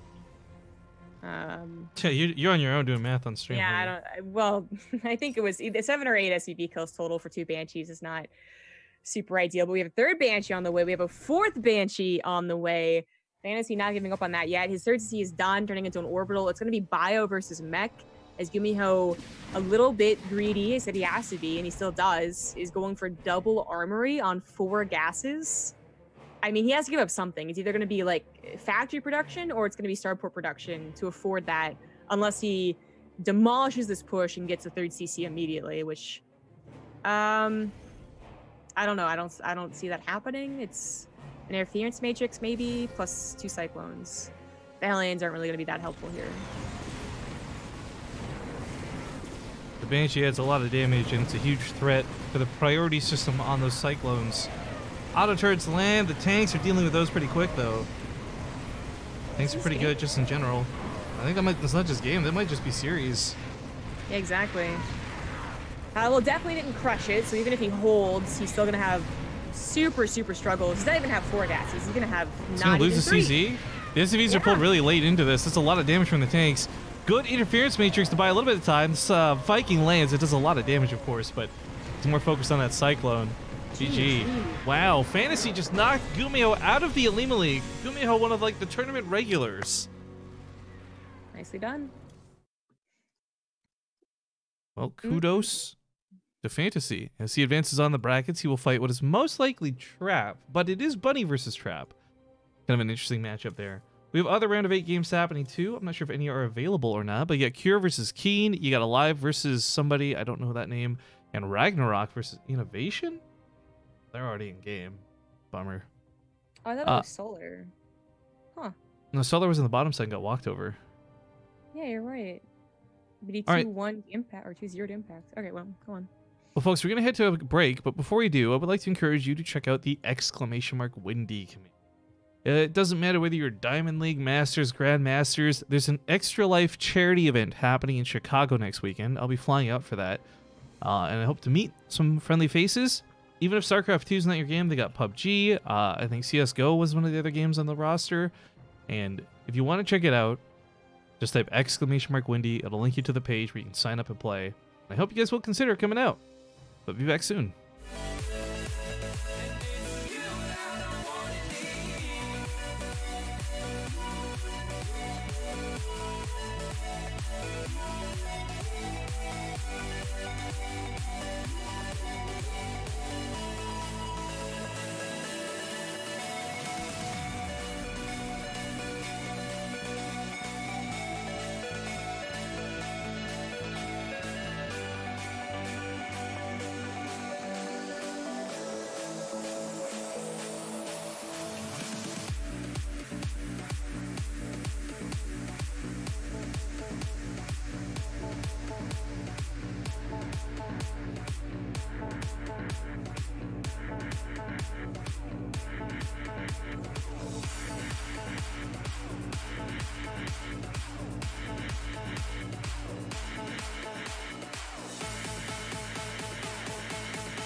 You draw me in, and I can't slow down. No, can you feel it too? There ain't no stopping now. Feet off the ground, head to the sky. Yeah, wind by my side. You in my vision, directly we collide. You pull me in, I don't resist. Time seems to fly, but the clock doesn't tick. I crash into you, we both feel the hit. We both feel the way that our chemicals mix, and I wish that I just keep my eyes shut. Maybe this time it'll be enough. So I need this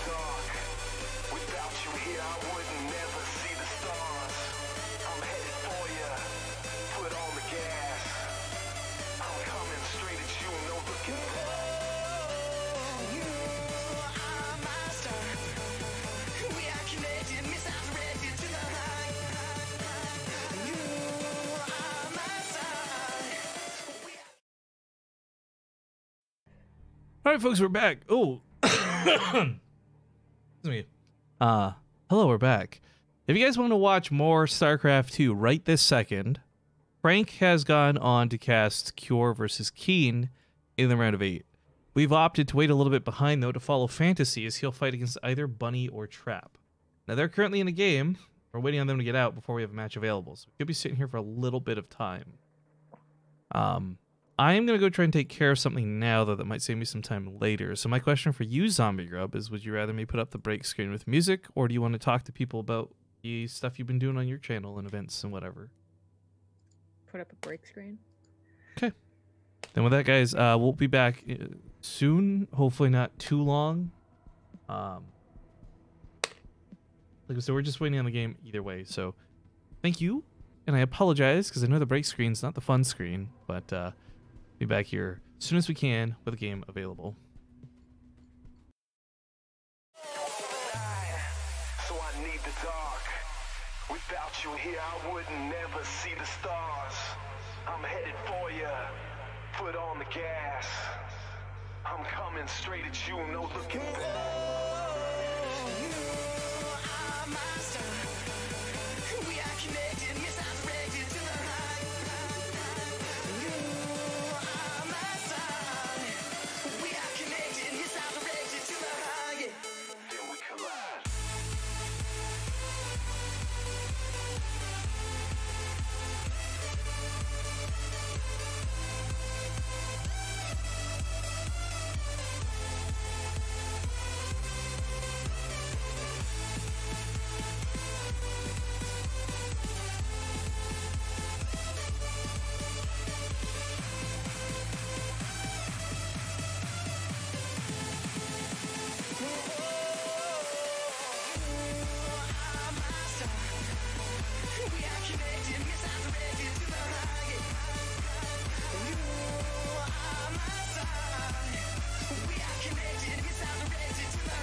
Alright, folks, you might be really excited seeing the scene change, thinking, okay, the game's ready to go. Unfortunately, that is presently not the case as we get ready for this next match. Hopefully it won't take too long. However, there is a small dilemma we had not considered with how long this is taking. Like, perhaps they were just getting the game and we just poorly timed this out on our end, right? Uh-huh. We may have to skip that then if the other semifinals end up being ready to go. Either way, this means we either cast a best of 3 here in the round of 8, or we jump into casting the 2 best of 5 semifinals.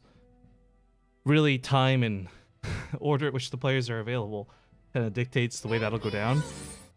At the moment, though, I thank you guys for kind of just bearing with the downtime. Didn't think it would be this bad or this long, but... Oh.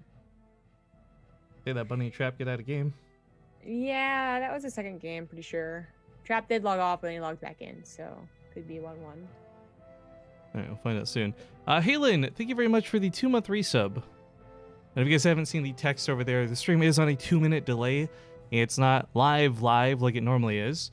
Part of this is just due to the fact that it's a tournament, and the organizer, Olimoleague, has requested that we have the delay on, even though I really do not believe within my soul that there be any stream cheaters in this day and age. It still helps prevent that, or at least the temptation even for that. So that's why we got the chat on. You guys kind of see where we're at, what we're responding to, what we're looking at. Also, I don't know if he's still lurking around, but just a howdy doody to Ad Friendly. Thanks for stopping by the stream. But yeah, with Fantasy against either Bunny or Trap, we're just waiting to find out the results so that we can get this next game going. Yes, we are. I don't know, they're not going into a game, so... Usually they're pretty quick about joining. Well, while we keep... Getting it going. I don't know. Wait, did you message them? Should I message them? Yeah, I could message them. Okay. And I won't, so we don't overly message them. But while you do that, I was actually going to bring up the topic of something kind of funny. I watched you and Maynard attempt the Wheel of Misfortune yesterday on stream. I was not aware Maynard was such a co-op... I say noob very lightly, guys, as in just like inexperienced. I only stuck around for about 2 games. Did you guys end up beating that, or how did that go? We did end up beating it, yes. Rather, I mean, it was close, but we did it. Sometimes you just gotta get lucky with the mutations. Like, if you get like Void Rifts, Speed Freaks, and like some other dick mode ones right off the bat, it could just be unbeatable. It was never easy. It felt like we never got any easy ones. Alright, so Bunny did win. Cool. Just taking a while to... Okay. More TVT ahead. That's a little... You know what? That's actually impressive / surprising. I think Trap, in my mind, beats Bunny every single time. I wasn't sure about it. I mean, Trap's not 100%. Bunny's not 100%. So I was like, it's a go either way. And, well, it was Bunny. It's taking a while to update the bracket. And Fantasy also wasn't accepting... I was accepting my invite. When no one likes me. Feels bad, man. That's fine. But that would be how we start the game if everyone would accept the invites. Well, in the meantime, thank you, Baseman 12121, rocking that 3-month resub. It is mighty early, and it's always surprising seeing people join us. It's 5:42 a.m. over here on the West Coast.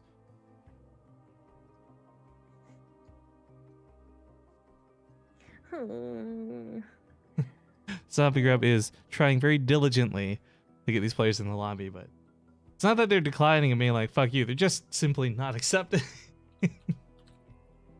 Fantasy I can understand might be like BRB while he's waiting for the series to finish up, but Bunny's here. Yeah. I don't know. Well, then we might actually have to go into the semifinal. It takes forever. Alright, well, Bunny's gonna be right back. At least he messaged me that. In the meanwhile, I'm on the front page of Reddit. Title posted, cat flipping out over toilet flushes. I must investigate. Like you are looking at the front page of Reddit.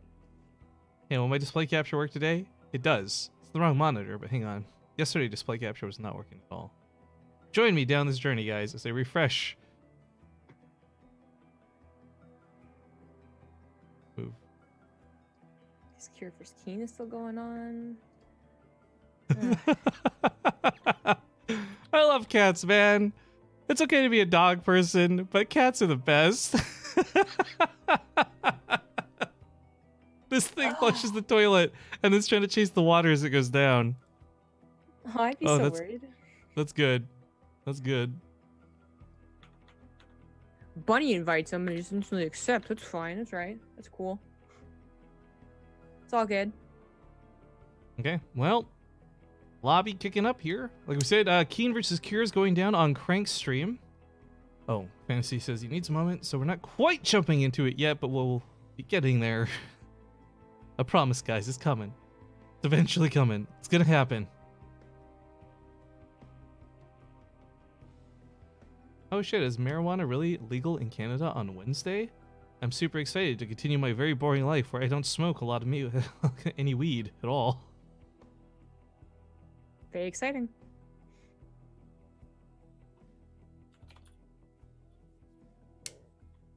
Well, it's been a boring amount of wait, but we're getting there, guys. So thank you again for sticking through it with us. Yeah. Alright. Thank you. Oh, Is it because thank this you for that isn't- Twitch Prime sub? Sleever? Sleever where I found her.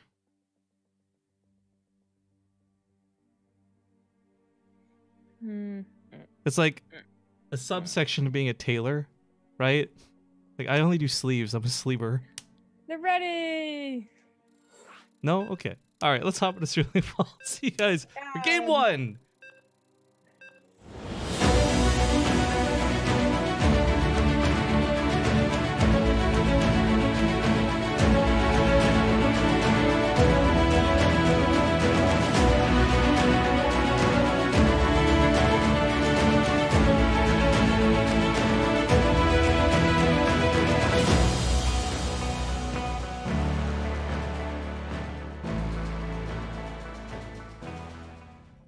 Well, as we said, game one kicks off. I had to double check. Oh, look, the overlay's not working again. What? 1 second. Let me try just one little thing. Come on. Okay, there we go. Yay, the logos are on now. OBS, you suck. It's game one. Spawning here on the bottom left to kick things off. It is the blue Terran player, Bunny. In the top right, as the red Terran, he is Fantasy. And we are currently in the round of 8. So the winner of this moves on to the semifinals. We should ideally be casting both semifinals and the grand finals with 2 more best of 3s and a best of 5.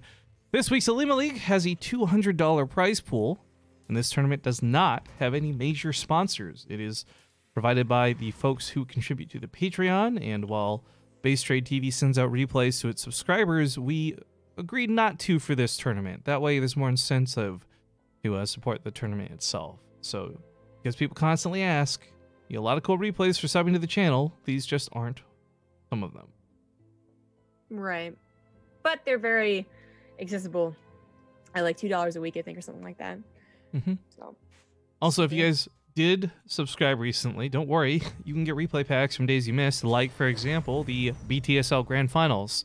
All those matches have been posted on Discord. The only ones that are missing at the moment are Dark versus Puck, because the ones I was sent were corrupt, and I need to get a new version of those replays. But other than that, all those replays available for people who just get here today, even. Nice. So another TVT for Bunny. Trap was, or sorry, another TVT for Fantasy. Bunny just defeated Trap. Rather close one as well at 2-1. But Fantasy had a really good TVT. Bunny is going to have to familiarize himself to TVT again. And also, the particular way that Fantasy likes to play it. Fantasy's been very Supply block? consistent about Viking tank pushes. You're also right, yes. Yes, thank you. Actually, one of the things that's kind of, I think the mark of the really good Terrans in TVT are the guys who understand the value of that air control. Tanks and Marines will get you so far. Vikings and Liberators will win you the game in a lot of these situations. It's not always the case, but when it comes down to two guys who are very well matched, that tends to be the way things go. Yeah. It has its weaknesses, such as, even if, you know, stim or not, if you have more Marine concave and catch them on the way over, like, they're going to have a little bit of trouble, which Fantasy is more than aware of and has been so far very good. Anytime I've seen him in TVT, kind of accommodating for that and trying to play off of it when it doesn't work out well. But we're not there yet, and we're not even close. We have a one base build versus what looks to be a factory expand, perhaps. Yeah, but With the timing. really terrible thing happened for Bunny losing both those Reapers. The Cyclone should be able to ward this off, but Yeah. without the additional help of the Cyclones, if Fantasy had his own Cyclone, this would be a one and done game. Even if he was getting a Cyclone now, it would be coming across the map, which would mean Bunny would have two. And it's like, it's one of those, well, it could be scary, especially if it was a different map where the Reapers just kind of ran past the Cyclones, because you don't want to be losing potentially up to 3 SCVs. That's kind of your lead with the type of expansion that you did. But that's not going to be the worry here. The worry is the Banshee on the way. So while Bunny has Cyclones, he's going to have an okay number of Marines and a Raven. He needs to be in proper position for everything, as he does not quite know where those would be coming in, even if he has some inkling that it could be a Banshee over there. I do like that he left his units here instead of diving in for some kills. I like the information he gets from posing outside of Bunny's base is far more valuable than a dead SCV. Cloak, though, is going to be a real pain in the ass to deal with. Raven is going to pop out just in time. But the Cyclones lock on a little too far out of range. Come on, The look Cyclones for it, don't look for lock on. it. There you go. I like the interference matrix there, actually. That Yeah. was nice. Yeah. Good way to shut this down. There was a chance that Fantasy just acknowledges that that Banshee's dead and then just like sacks it on like 2 or 3 more SCVs. So, I like it. So for 5 SCVs killed, that is enough for Fantasy to have evened up the worker counts. And while Bunny still got like, you know, 3-4 minutes more of just more workers, it really is a very small lead. Now even getting a few more, Fantasy is going to fall behind on the 3rd CC with these Banshees and getting a 3rd Banshee too. Yeah, he did get the 3rd Banshee, but yeah, he's up 4 SCVs. All right, then. Usually this is when he swaps over to double starport production. Let us say reacted starport, there we go. But going for a Raven instead and still doing the push. This is... I mean, he's not going to be able to cement his holds like he could if he had like 2 to 4 Vikings on the way and maybe a Liberator as well if he thought he was really containing his opponent. But if he can get his tanks over without Bunny noticing, and so far Bunny hasn't scouted that, he can still get a very slight soft contain. This Bunny's Raven's looking quite powerful here. Ooh, there's that Banshee coming back to the main base, grabbing 5 SCVs. Interference matrix to just say stop. That's one way to get rid of the Raven. I mean, 2 tanks at the front means that Fantasy really is only ever going to be able to soft contain. But by taking care of the Raven energy temporarily, I mean, he shouldn't be worried about being broken. Looks like another scan going down. Fantasy's really reconsidering sticking around, and this might be just the smarter call, especially because his Raven took forever, it felt like, and now it might be sniped. Oh, yeah, I got really close. Side note, since we're on a bit of a moment of freedom here, does anyone else remember that show, Sticking Around? Really awful looking cartoon from like late 90s. I have no idea what that is.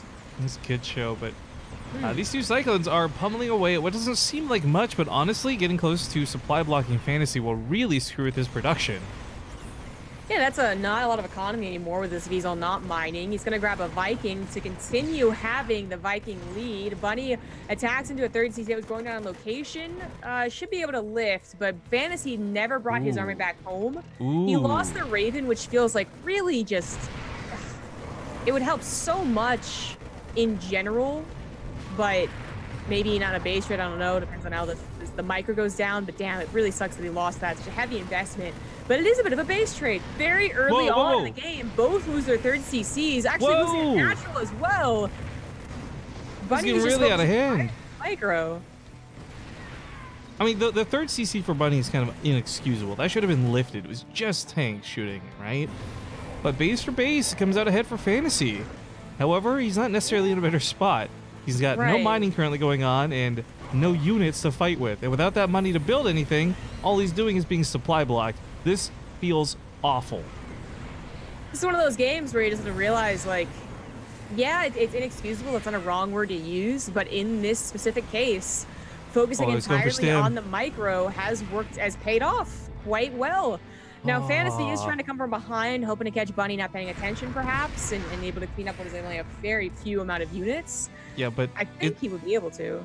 It's stim versus non-stim now for this game. There's not going to be any fight Fantasy can take where he's going to have the speed or the attack to get in there and do any damage. There is that. I think it's if he had an equal number of workers and both command centers down, but, you know, once he cleans this up, I'd be like, you know what? He would just put more production, like consistent production on tanks and just hold against like drops and you know, try attempts to break the ramp. But without a lot of mining, barely any mining whatsoever, Bunny should just be able to steamroll him with or without stim.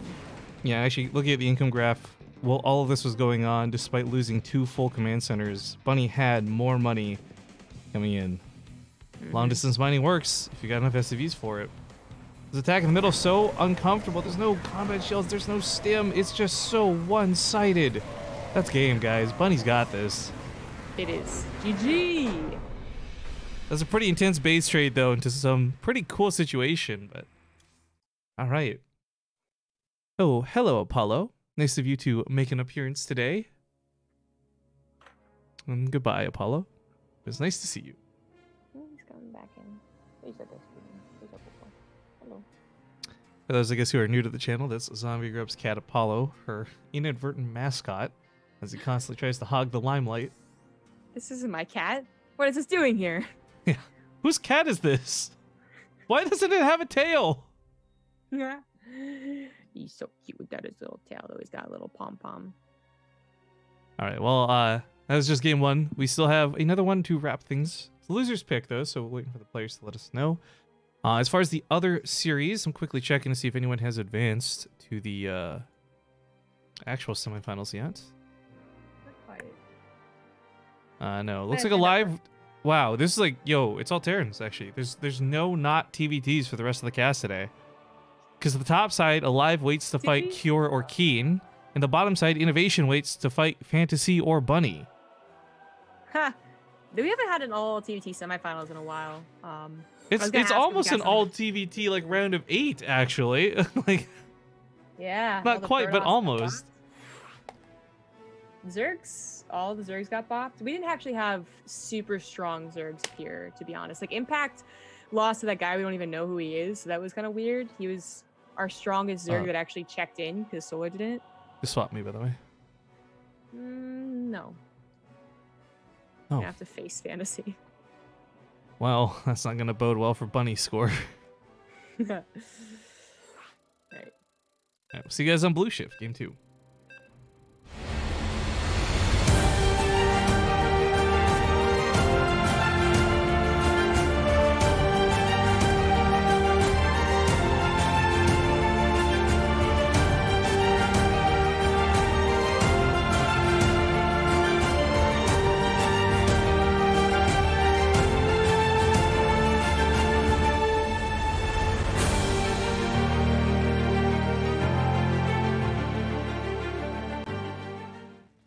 All right, folks, back into it as we continue with the Olimoleague. Once again, the overlay appears on us, but whatever.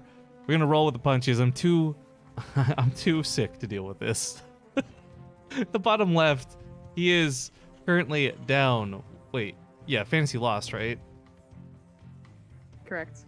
Okay, I'm having that moment of like, wait a minute, I wasn't quite sure. Yeah, he's down in the series. It's the Red Terran Fantasy. In the top right, as the blue Terran for Titan EX1, he is Bunny. Is he? Didn't maybe it wasn't Bunny. Someone recently tweeted they're off of Titan EX1 now. It might have been Bunny. I mean, Fantasy left Dead Pixels. That's also what happens. October 14th. My contract has been ended with Titan EX1. Thanks for supporting me during a long time. He is freelance solo bunny. Yeah. Well, I mean, he might still stick with the team, just like on a non-salary situation until he finds something. I don't know. I'm sitting here still like Titan EX1. I think that they've not done anything fishy. There's nothing scary to look at, but I had just such a bad interaction with them to start. I wasn't quite sure how long this team would last, but we'll see if the other players end up giving up their contracts too, or if they choose to renew. Either way, Bunny's had a very interesting return because he was on what Dust Gaming for a while. Yeah. That NA team. Yeah, that was actually Bunny had a very brief shining moments where he seemed to be one of the best Terrans in the world. It was so weird. He I don't remember what tournament it was, but for like a month or two when he was on Dust, I don't remember if it was the beginning of Dust or the end of Dust, but he was just like playing super, super well. And then he took a nosedive, and we're back to kind of just being like, oh, well, he's good, but, you know, where is he really? Did a patch hit? The thing is, I really cannot remember what time period this was. And I'm usually pretty okay with that, you know, getting like general months, you know, or phases of metas. And I just cannot remember when Bunny was that guy. Everyone's like, oh, shit, like, is he? Because he was like one of the few Terrans that was doing well, and it might have been after patch 4.0. I don't remember. God darn it. Jeez. I think you guys see Gat for that Twitch Prime sub. Gat him. But, well, regardless of where Bunny was, I think the thing is when you get to that point, you never really stop. It's this matchup through Tasia and others have kind of proven it is kind of like a bicycle. So maybe he's weak in the other matchups. Maybe he fell off and nosedived. Either way, like I've got faith that he can finish up this TVT, and it's not crazy that he's up 1-0 versus Fantasy. I think it'd be a little off if he actually ends up completely dominating the series, of course. But either way, yeah, he's got to still close this out. And Fantasy goes for the attack on the other side, grabbing up 3, maybe even 4 SCVs while we've been chatting. Not too shabby at all. He has the low ground command center, so not only being above 4 to 5 SCVs, but also going to have that much faster command center. Not like it's on location and it's just faster. So this is looking really well. Full scout too. I mean, this is one of the best starts you can ever get, I think, for Fantasy. It's just a start though. It really doesn't mean anything for the mid game, especially if these Banshees do any damage, right? They could definitely make up the 4 SCV gap. But Fantasy's trying his best to get the perfect counter army to that. He's got a Cyclone and a Raven on the way. Well, this is an awkward standoff. There you go, Bunny. Speaking of awkward. Watching and waiting for him to pick these off. Jalapimo has been pretty cool, but he just wrote the most awkward sentence. Unintentionally, I do believe. What do you say? Oh, TYZG. Yeah, I think he does that when he goes deep into Olimo. Oh.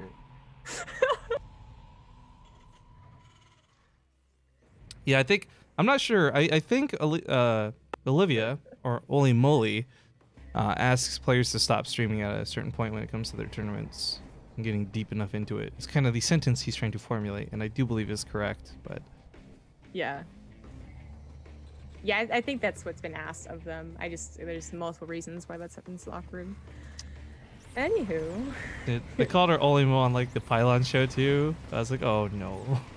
Well, I wasn't so much calling him out in the Olimoleague thing as much as it was the going deep. Yes. You don't go deep in a person unless you knuckles deep into the tournament. Anyways. Oof. We got Vikings all the way for Fantasy, so while he didn't go for that tank push last game, he did some type of variation of it. It just didn't look very good. You know, the base trade started and there's a couple things that looked okay for Fantasy, but honestly, before that, almost nothing looked good. He didn't do the push. He didn't have air control. He lost his Raven when it really did absolutely nothing. This game, he's got 2 Ravens. He's going into the Vikings. He's dealt with the Banshees so far pretty well. Needs to scan for this one, though. Oh, there was Mrs. Turner. I was like, how did that shoot? He's actually going to pull back to deal with this. That reveals what his army looks like, and that is a scary army with 2 Ravens. Double Raven, yeah. Interference Matrix that cancels opponent's tanks, auto turrets for damage. Hell, anti-armor if he wants. He's just going to have a lot of energy to work with.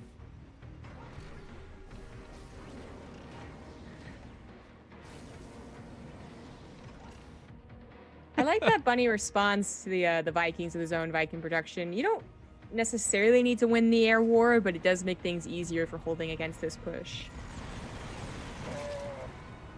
I'm kind of chuckling there because like this looks like it should be a solid defense out of fantasy, right? But Funny. even if a Raven dies for it, just like putting the interference matrix on the tanks, he just moves in here and wins. He could interference matrix every mechanical unit almost. The 2 other Vikings on the top.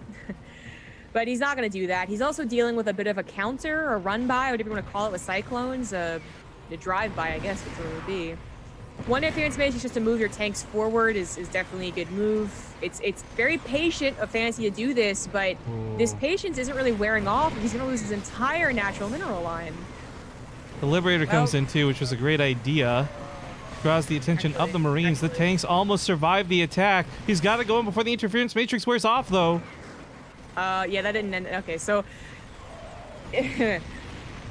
that was not what Bunny was hoping for there. He was willing to give up his natural SCVs. He killed all of Fantasy's natural SCVs if he was able to demolish the army, but he did the opposite of demolishing the army. He got his own army almost cut back down to 0. Just one tank survived. Is that the opposite? Wouldn't the opposite just be building more units? Maybe the opposite of cutting down your units? No, you're like the opposite of demolishing his army. I'm like, so he built a lot of army, you say? I don't think that's the opposite. I think the opposite of is to not demolish, which is to not do a lot of damage, right? You know what? I actually don't know. Thinking on it. Regardless, this has worked out very well for Fantasy.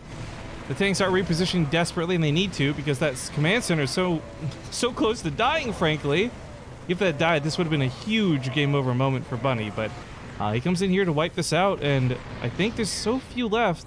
I mean, the Vikings could land on these tanks, and they are 2 shots from dead. Very close to completely breaking out here, but another failure, really. You know, it was only going to get the ground army anyways. You still have this air army of Fantasy that would live and continue on to a very strong mid-game. Bunny had a... I don't know what he could have done better to break out with those SCV pools, because he just didn't have the right units, I guess, but... yeah, that actually did the game. Vikings dealing 40 damage a shot, have no problem taking care of these tanks. GG. Fantasy ties it up. 1-1. So we'll be going to a game 3. And lucky for us, looks like these semifinals are still not ready yet, so hopefully this one will go fairly quick. Not delay the bracket too much. That's a long TBT between Kieran and Kian. Certainly is. All right, folks, small commercial break. Get this out of the way really quick, and we'll be back for game 3 ASAP.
All right, folks, welcome back. We're going to hop directly into game. Just skip that intro because the players are ready to go.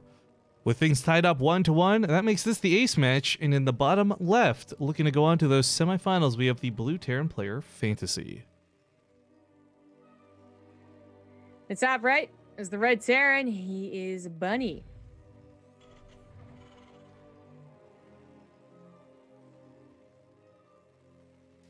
All right, well, Bunny was good TVT. That last game was a much better example of a guy I was hoping to see here. But at the same time, we've been following Fantasy since pretty much the beginning of the bracket, so just for the sake of like a storyline, I wanted to move on. Just one more leg in this race. Kind of hard to choose who to cheer for in this instance, but with TVTs abundant and bound, we're going to test everyone's mettle at this particular matchup. I am actually, because we're waiting to know the results. Oh no, it's actually come through now. Cure beats Keen. Yeah, 2-0 in that TVT. Cure versus Alive. I think I favor Cure, but this bottom side of the bracket really gets interesting for me because I don't think Innovation has a free win. Innovation has not been looking as great lately, at least in the QCL. I feel like the time that I saw Innovation in the one-man team, that's his team name, right? Innovation was living up to the name. He was the one-man team. Could have been the opposite when you were casting them. I think my hype I'm looking for, though, is if it is Innovation and he is looking good, I want to see Innovation Cure in the finals. Because you guys have heard me gush about Cure's TVT for months now. I'm a big fan. I still believe that he's got it. And I'd love to see him take it to Innovation. But at the same time, if Fantasy or Bunny, whoever gets out of this game 3, can beat Innovation, then hell, more power to them. Sure, yeah. Innovation, definitely not the ultimate powerhouse, even though he's still probably the most hype name on the bracket in terms of who you recognize as skill. Fantasy's hype because he's an old name. Cure's hype, you know, is CVT. Bunny and Alive probably, I guess, would be in the I can't think of why you would hype them up other than you just like them as players. And they are good. For, general reasons, I guess. But Innovation definitely is not what he used to be. Cure, I would say, even just takes everything here, although Alive can sometimes disrupt things you would expect. I'm thinking actually Cure, and then whoever wins this, I think, actually is going to beat Innovation. But I don't know who's going to beat him. Fantasy has his own particular style to TVT that he mostly plays around. That feels like sometimes some Terran players are better dealing with than others. But he obviously brings games back. He brings series back. That's what he's lived so far. And Bunny is going to have to deal with the aggression a bit better. His defense against the push was lackluster. Maybe the Cyclone should have stayed at home. Or maybe he should have just... I don't know. Been more patient. I actually don't know. It seemed like he didn't really take a lot of damage in the early game, right? So that wasn't really the problem, but he just couldn't break out of Fantasy's contain. Reapers are all kind of nuisance.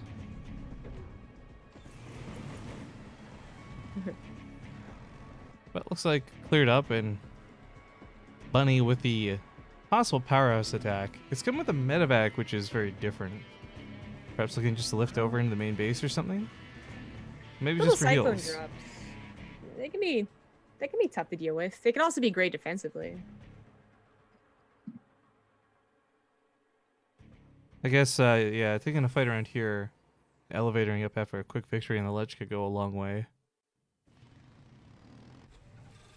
It's going to be a Raven, though, coming out of Fantasy, so no matter what comes, he's got to be careful, as Interference Matrix can shut down a medevac entirely. Yeah, Bunny just has to be careful not to... You can kind of counter micro, you can just kind of accept that they'll interference matrix you and interference matrix you. Interference matrix, I guess, I don't know what that would be. But anyways, and you just leave, because you don't want... The worst case scenario is that you like have one Cyclone or both Cyclones already out, and you're like, well, I guess I leave the medevac, but still lose two very important units, not just kind of expensive, but also very important for this stage of a TVT. But he doesn't see the Raven, because it's not out yet. He will see it now, basically building. This Cloak isn't researching. Oh, there's already one. There you go. But he picks up both, and he gets out. That's the perfect scenario for Bunny. There's kind of range on that shot, too, by the way. That followed that medevac far. It did, yeah. And Bunny's going to be okay with that. Now, there is a second Raven, as I said. I mean, maybe he reads that building starport as a Viking because he sees a Raven, but we've seen a lot of double Raven in this TBT. So going back in, maybe a bit of a risk, and he almost loses the Cyclones, but very good micro to save both. He can just come back home and repair that and feel rather good about that drop because he took no damage back at home by focusing all of his attention on that. He's got faster third CC, he's got faster stim because Fantasy, this is one thing that Fantasy gives up, right? When he does the way he plays the game is usually an okay time to get stim. This time it's not so bad. It's only slightly seconds behind. And they're both going for reactored Vikings. So we'll see if Fantasy even really does his push or just... they could both posture and realize they both have very similar compositions and be like, oh, okay, never mind then.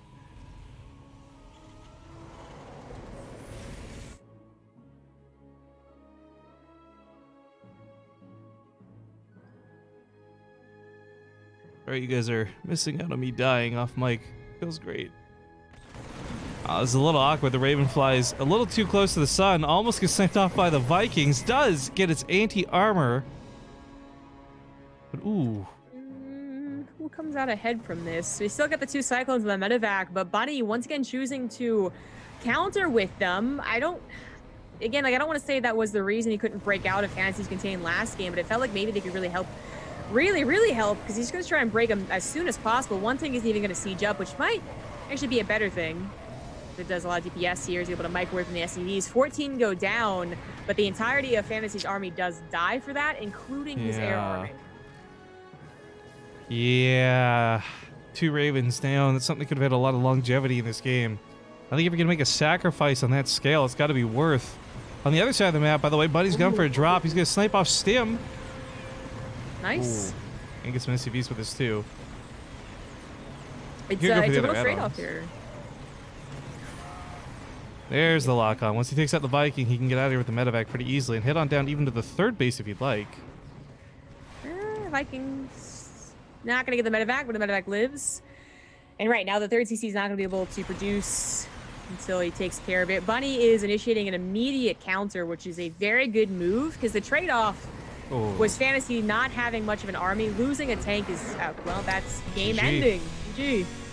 All right, Bunny's going to advance on to fight against Innovation. Oh, I didn't mute that. Sorry, guys. An interesting question that was brought up towards the end of the game, though, was can you pick up a unit that has been interference matrixed? And the answer to that is yes. However, if the medevac itself has been, then it cannot. The interference matrix just stops the unit from being able to use abilities and attack. It can still move, it can still be interacted with, it just can't do anything itself. So something else picking it up, yes, you can. I think we're hopping to a pretty quick lobby, right? No time for breaks. These other guys are waiting on us. Yeah, they are waiting on us. All right, then hopping into it real quick. Thank you, Hipster Cat, for that Twitch Prime sub. Of our 15 subscribers today, I do appreciate that 4, so almost a third of them came from that really long AFK from earlier. So thank you guys for rocking those subs. But looks like the first best of 5 will be Cure versus Alive.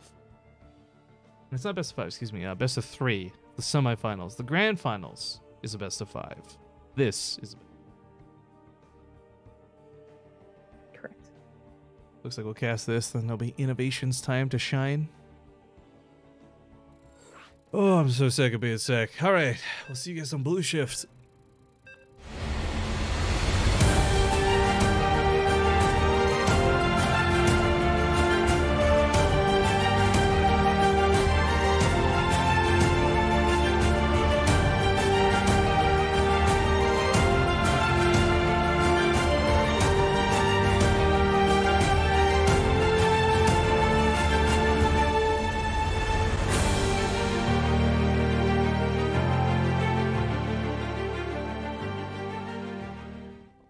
Will the overlay work? Won't the overlay work? Ah, it worked. All right.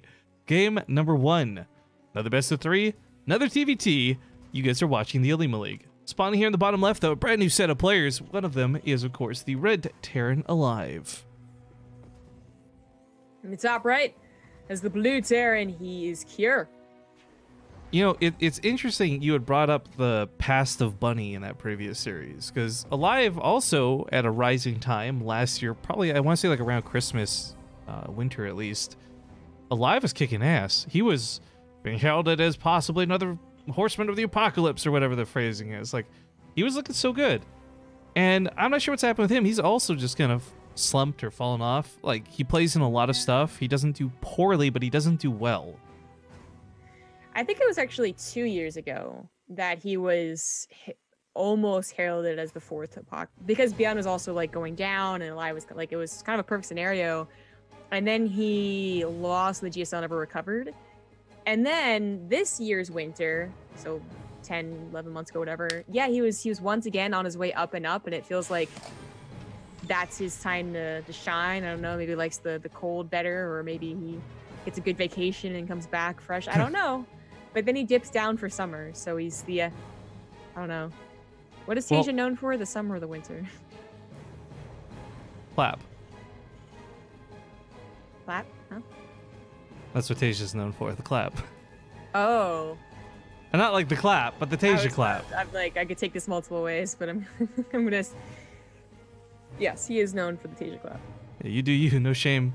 But it's interesting, though, I bring this up as a contrast because you have, you know, Alive on one side of the bracket, Bunny on the other, and at different time periods, they were just as good as both of their opponents, but right now, Innovation's been a pretty stable guy despite my lack of faith in him. But Cure's, for me, has been on the up and up. You guys have heard me very brazenly, very boldly, and sometimes wrongly praise his TVT. I do feel that Cure is almost unbeatable in this matchup. It takes a very special situation for that to happen. And I feel really good about Cure's chances to actually win the entire tournament based on the fact that it's all TVT that's left at this point. Agreed. He gets the better start to this game. They both went for similar openers with the factory expands, but then his Reapers controlled the natural a bit better. So that's I mean, mid-game sort of going to change this up, but looking at it now, it's kind of a substantial lead. 20, 30 seconds in the command center. Shit. There's not a lot of celebrities, in my opinion, that I would appreciate seeing in my Twitch chat. And while they might not consider themselves as one, Big Dick Checkmark coming out of next to Nerd or Die. If you guys don't know, a lot of the overlay stuff I've played with over the last few months has actually come from their website. I've paid for a lot of the stuff too, not even just total freebie, but they make some really good stuff. If you guys are interested or getting into streaming, like, I'm not sponsored by them or anything. I just actually really like what they do, so I super recommend checking out Nerd or Die. Yeah, definitely do good work. Yeah, they ask, are you having an overlay problem? It's more an OBS problem, we'll call it.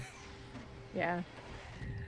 Oh, I like this. Cure doesn't quite know how Alive, not even is following up, but he just actually doesn't know what Alive is doing. He, I don't know if he got in with the gas timings to see that it was limited gas initially, but let's assume he did it. He hasn't seen the command center timing. He hasn't seen the factory.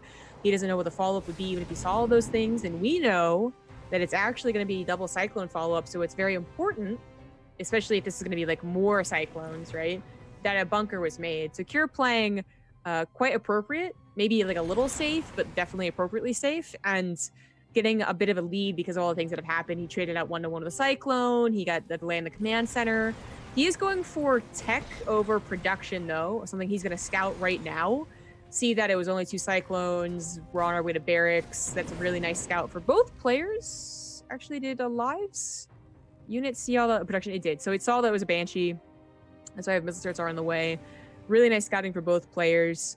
An even game, except that Cure does have that army supply lead, which once Alive's production finishes up, it'll change. But for now, as he pushes, Cure has double the army supply. And it's not even like he's got junk supply like an odd Hellion or something. I mean, this is actually pretty nice. Yeah.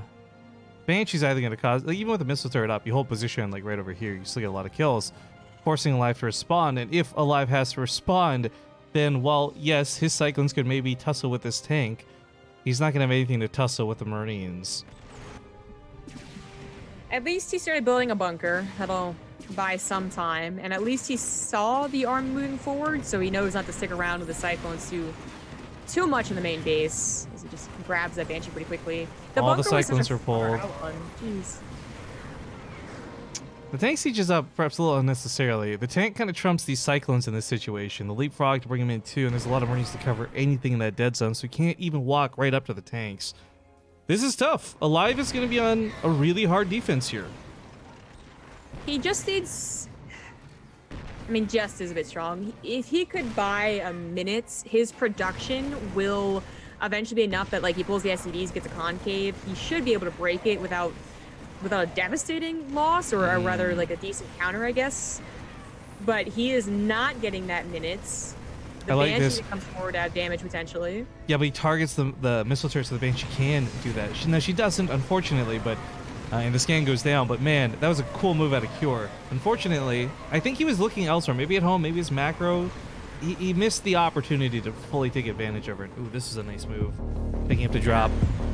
This is now Alive's chance to shine.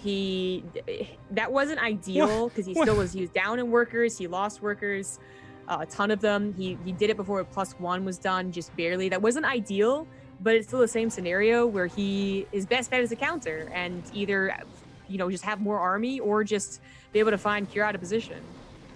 It's been a hot minute since we've seen Denmark is the best, but he made his name really long. Took up half the screen. Thank you. 1337, he says, where have you been, bro? Where have you been, bro? No, you. It's a great conversation we've just had now. Yeah. Cure is able to defend. Alive was trying to find him out of position, get on top of production, which you all know is pretty bad for Terran. And instead, he defends. The natural is maybe a bit weak, but the Marines are doing a great job of trying to protect both places at once. Cure also is about to have Sim combat tools in +1, something that Alive could never time out perfectly. Like maybe he could have won this fight if, before combat shields finished, but there's no way he would have known. Combat shields was gonna finish, Sim's gonna finish, and he just has a soft contain, which I don't think is enough for how much damage he took. Oh, this is like such an anti-push, I think. Yep, Sim, 11 seconds. Oh. The countdown clock ticks tonight, and this is not good. GG. Wait. Yeah, Cure. What? Yeah, Cure sorry. definitely was winning. Yes. I had a brain fart there. I thought I got the colors reversed as soon as I saw the name come up. GG. So, Cure takes game number 1. One thing I really miss about cough syrup, with less coughing, a lot easier to focus. I've got such a headache right now from coughing, but not meant to be pity. Just whining, get it, steam off. Anyways, we skipped commercials. I'll not play them just yet, guys. We'll go into another game here quick, unless this takes a moment to get the lobby up. But it is Loser's Pick, and it is only TVT going forward. If you guys are unaware and haven't seen the brackets, but certainly recommend checking them out. Yeah. Where's Denmark? Little bugger. How do I give this guy a sub? Tell me to enter my PayPal. You already have my PayPal information, Twitch. Yeah, it's not annoying. Yes. Yes, it is. There we go. This is taking a second. It's taking too long. Yeah, I'm gonna squeeze some commercials, guys. We'll see you for game 2 ASAP.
at the sky, the sun won't ask for what if it can rise. Look at your mind and ask yourself what keeps you trapped inside. Look at the lights that follow you when you run and hide. Look at the sky, the sun won't ask, the sun won't ask, the sun won't ask, the sun won't ask, the sun won't ask, the sun won't ask, the sun won't ask, the sun won't ask, the sun won't ask, the sun won't ask. All right, we're just gonna shave off those last few seconds and get right back into action. If you guys are just joining us, this is the Olimoleague. It's the semifinals, and we've got a little bit of that front page hype. So thank you guys for joining us. If it's your first time ever checking out BaseTradeTV, I do apologize if you feel a little embarrassed. I am fighting the end of a flu here, so I'm having a bit of struggles on my end, but luckily I got Zombie Grub to cover my back. Either way, we hop into game 2 and spawning in the bottom left side. We have the red, nope, see? Ah, the blue, the ace red, the blue Terran, alive. And if you mix red with that, You get dark pink? the top right as the purple Terran, it is Cure. But I do hope that if you guys are fans of StarCraft 2, or maybe you're just returning fan temporarily, either way, you'll consider hitting that follow button, free. I haven't asked for Prime subs and I haven't begged you guys for donations. I would just love if you consider following the channel. Simple as that. But this is a TVT. The next match will be a TVT. And the grand finals will be a TVT. I am happy, though, that these are all pretty skilled Terran players all around. This isn't going to be something really boring to watch, because sometimes these TVTs can be a little drawn out, but as you've seen from the last series and this series, it can get pretty action-packed pretty quick. Yeah. Luckily, I really enjoy TVT. And these have not been... No one has done any, like, super fast 3rd no rush. We have had 3rd pretty fast, but they've been punished in one way or another, or base raids have happened, so... It's been a lot of action, which makes sense, especially for Korean TVT, not that we see a lot of other TVT, let's be honest, with American. I don't think there's enough Terrans to have a TVT in any other region. Maybe Europe if we go cis, because you'd have Koss and Broddick. Maybe. They don't even... Maybe is right. Yeah. We did actually, so the North American scene, there's a decent amount of Terrans up and coming, I guess. But yeah, I mean, it's partially a joke, it's partially true. The best Terrans are Korean, always has been, with maybe one or two, like, oh, it's beta, or oh, it's a new patch, and the European Terrans are the better strategy type deal. But it doesn't last very long. It's the way of things, guys, and it will never, ever change. Oh, that was really harsh. Yeah, I actually don't know if it would ever change. It'd be weird, though. Like, can you imagine 6 years from now, and we're like, yeah, Europe has the best Terrans. I can't even remember last week. You want me to imagine 6 years in the future? How good are you assuming my brain is? These are using two very different parts of your brain, so yes, I am asking you. See, I didn't even know that. This is how bad it's going to be. All right. You want me to use my recall and my imagination? This is absurd. 6 years from now, world's in chaos. China's taken over most of the world. I still don't speak Chinese, so I struggle. I'm on the streets because I don't have a job. Oh, this is a horrible future. There's not even technology. What year would it be? It would be 2024? We'd be in the 20s. There was a Reddit thread that was like, what do you think's gonna, like, actually I figured it was something like really not important, right? It wasn't like, what do you see the future as, something like that, but it was like, what's something small that you think will happen in the future, in the 20s, as we reach the 20s? And someone was like, it's gonna be the roaring 20s again. There's gonna be a bunch of like theme parties. The flappers are the hipsters. Oh my god. And like I was like, this sounds great. I'm actually really excited. It's great. That was a great time period for, well, fashion, I guess, and partying. Not for other things. Anyways. So what, do you think racism's also gonna roll around again? That's not cool, zombie grub. I mean, America. We're not Did you go ahead and Rosa Park that attitude at the back of the bus? Because we don't endorse that stuff here on BaseTradeTV. That was a good one. Oh! Banshee for Banshee, both players trading out best they can. Bit of stutter step. I do actually like that Cure took the time to kill the Marines. It increases the longevity of his Banshee, so maybe he could have grabbed a few more SCVs. He's now guaranteed to get a few more shots in. The Ravens also given pursuit here, waiting for the auto turret, I guess. I'm really not sure. There you go. 69. 420 blaze it. The numbers are hilarious. But the worker count here definitely works out better for Alive. Having killed more SCVs comes out a little bit ahead after this was all said and done. A little bit, yeah. But not, and we're in that position once again where Kira has a bigger army supply.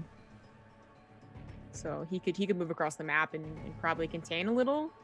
I don't know, but really keep the contain as we have Viking production already for Alive. But Kira comes back in and evens up the worker count and then some. It's always the second or third Banshee.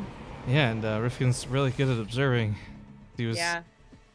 Excellent stuff. You probably weren't typing in chat or anything. No, I was being a shitter. I'm gonna own it. I'm sorry, guys. Here on BaseTradeTV, all we ever do is watch the game and talk about the game.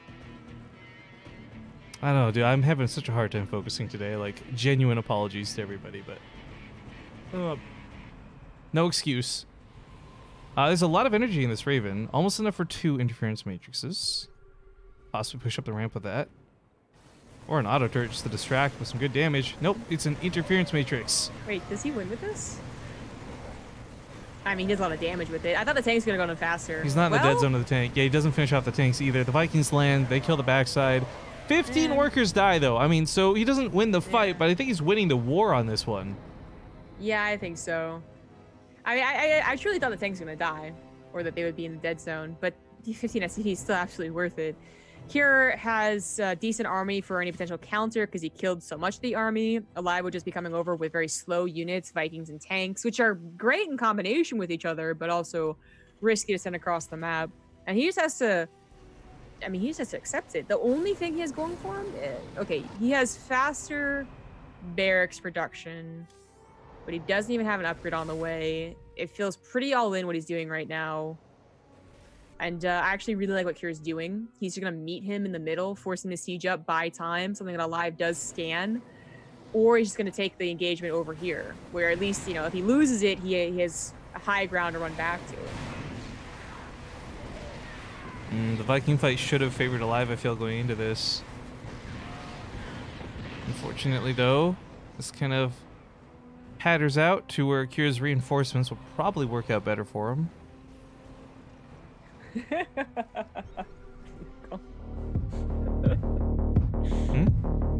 Knuckles comment in chat, which we never read. Very good cleanup of the Liberator, but also decent for Liberator to get 5 SCVs. If only Alive hadn't taken so many earlier on. Yo, also $40. Oh, That is hey, like the biggest donation all month. Denmark is the best. Just casually supporting the channel. Hell yeah, you are, dude. Thank you. I'll get some groceries. I'll go look for some Danish food. Some Denmarkian food. What's something Denmarkian I can look for to celebrate? You should get Danish. Danishes are delicious. Like a slave? What are you talking about here? Like, just get GG. Cure takes the series 2-0. They'll move on to the grand finals. Actually, I really like the Danishes, but I can't stand the ones that have the apple middle part. I feel like that's the equivalent of raisins and cookies for me. Okay, don't. Which I know you're not going to agree with the second part. I know. But I actually am with you about the apple thing. There's something about apple Danishes that I'm just like, meh. For me, it goes lemon, cherry, anything else, literal garbage, apple. I'm sorry, lemon is your first one? Yeah. Lemon? That's such an odd. I understand liking lemon, but I think you're the only person I've ever heard is like, number 1, lemon. Dude, lemon meringue pies, lemon Danishes. I hate actual lemons, funny enough, but anything lemon flavored, I'm down with. Interesting. I like cherry. Ask me how I feel about lemonade. How do you feel about lemonade? It's garbage. Don't drink it. Oh, I love lemonade. Oh. I know you do. All right. Innovation versus Bunny is going to come up next. Let's hop into it. We'll save the ads for a little bit later, guys, because that was a pretty quick game 3. I feel a little guilty slamming you with them back to back. But wasn't that a game 2? Game 2 in the best of 3. Blech. Yeah, it's 2-0. Yeah, okay. Pinochle, though, what does he say here? I didn't see the comment that you had referenced earlier. That feel when Rifkin tells us that he's in 2 minutes, he's going to say something stupid, and he hasn't stopped saying something stupid. ZGB hoy, ZGB hoy, ZGB hoy. He's not wrong, is the thing. I'm not willing to say he's right, but he's not wrong. Now that you said lemon Danish, I really want a lemon Danish. Me too. Mistakes were made. Yeah. I've been doing a really good job not eating a lot of sugar. And I've managed to get to that point where like I no longer really crave it if I have the option. But nothing sounds better than a Danish right now. I've seen those videos where people like quit sugar and talk about how much it's terrible, like to go through withdrawal or whatever. And I'm just like, yeah, I'm here for a good time, not for a long time. I don't think I was eating that much sugar to begin with, because those videos are always like, you know, look how much sugar is in like white bread or something, right? Because it's like everywhere. But I actually wasn't. As soon as I started like paying attention, I was like, oh, this isn't so bad. I didn't have any withdrawal anyways. Yeah, a lot of the sugar stuff I get is through like, you know, sauces and pasta or something. I don't really eat that much. Like, I don't have bags of candy or cookies on hand and stuff like that. I will say one of my favorite things to eat though, which does have sugar that I shouldn't, is, dude, I have been hooked. And this is bad calorie-wise, I'm aware. I have been hooked on crunchy peanut butter. To the point where I'm just like not even putting it on anything. I'm just like, I got the jar, I got a spoon, and I'm just like nomming away on crunchy peanut butter, dude. Yeah, I don't eat peanut butter. That's another big one that people had trouble giving up. Damn. I do like fruit though. And fruit does have a lot of sugar. I like raisins. Yeah, that's where we're just gonna. You like pineapple on pizza too. There's so many things wrong with you. Pineapple on the pizza. Put the raisins in the lemonade. She likes raisins and cookies. Pineapple on pizza. Doesn't like Monty Python. It is really hard to justify keeping you around sometimes, man. Like, you're lucky you're really cool, okay, Zombie Girl? Thanks. Yeah, pretty cool. Rifkin is Sansa from Game of Thrones. Dude, I'd take that. Sansa's hot as fuck. Excuse me. Pardon. She's really good looking. If I was going to be a woman, at least I'm hot. That's just like this. She's also like fierce too, okay? There's more to her than just her looks. But so she looks good. Let's hop into Blue Shift and get off this conversation. See you guys in game.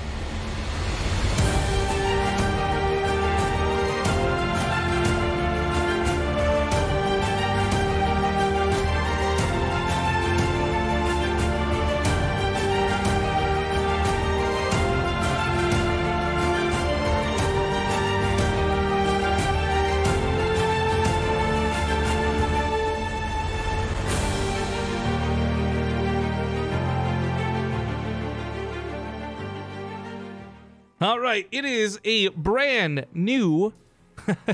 I meant to say brand, but I guess I got Game of Thrones in the brain now. It's a brand stark and new best of 3, spawning here in the top right. We've been discussing him a little bit. We'll see if his championship status carries through. It's the Red Terran Innovation. The bottom left as the Blue Terran, he is Bunny. I wish I could remember where I heard this so I could properly credit it. But someone was like, I wish Game of Thrones was about staircases. That way we could have Tyrion Bannister. God. No one's ever made that joke before. I found out, and I'm so terribly apologetic to all our viewers. I found out there's a Reddit for dad jokes last night. One of my favorite ones I think I read was gonorrhea would be a great name for diarrhea medicine. I finally, as you said it, I actually got it because I saw you type that in chat earlier. Oh gosh. All right, so it's a proxy Rax coming out of Innovation. I don't think there's a lot of folks out there who don't know who Innovation is, but I mean, this guy has been one of the highest ranked, most adored Korean Terrans pretty consistently through all of StarCraft 2. Yeah. And, well, maybe he's not the impossible to beat the best, the god Terran that he once was. He's still really freaking good. But Bunny just played a really awesome best of 3 in his match leading into this too. So I'm feeling very confident in Bunny's TVT, and I'm very curious how this will work for Innovation. If this will work for Innovation.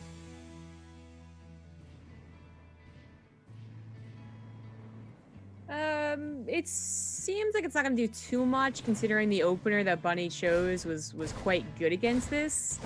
It's not just that a factory expand can work well against T-Rax. It is also other benefits, but that's usually what you get because the Hellion pops out at a pretty decent time. But losing the Reaper like you did instantly off the bat, not a great start. This Reaper could also potentially be targeted down before the Hellion helps. Okay, it does run away. That's already 5 SCVs. That's pretty good already.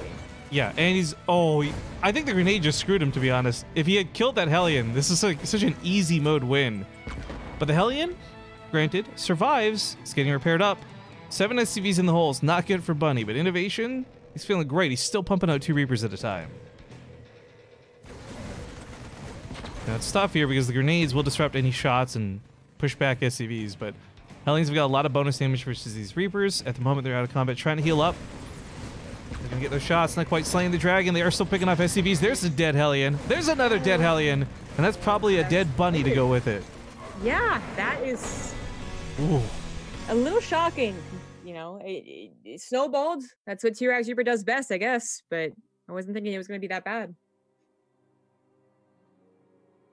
Well, the thing is, I just finished talking up about how Bunny looked awesome and maybe this series won't be so one-sided or whatever, but I think a proxy's a proxy, and honestly, anyone in that situation, if you've got the wrong build, you're not paranoid enough to go for a blind scout, anyone can get caught off guard in that. So I'm not willing to write Bunny off, but it is bad to be down 0-1 in a best of 3.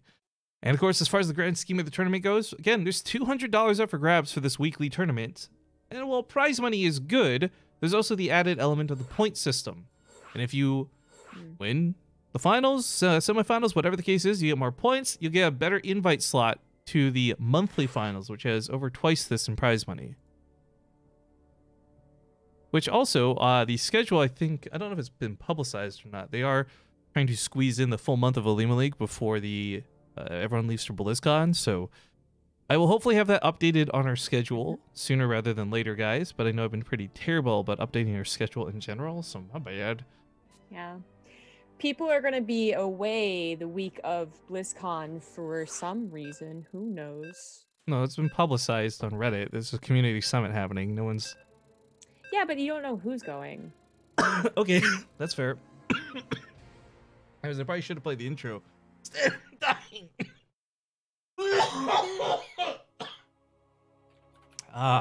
Sorry guys, I didn't get to meet any of that. Let's just hop in a game.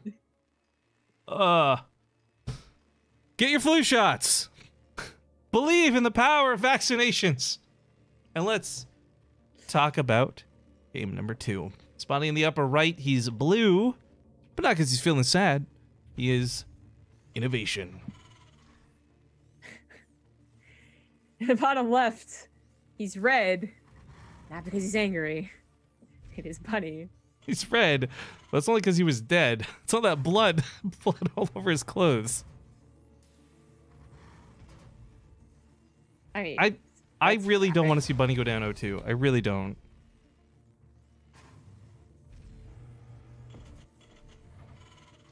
yeah.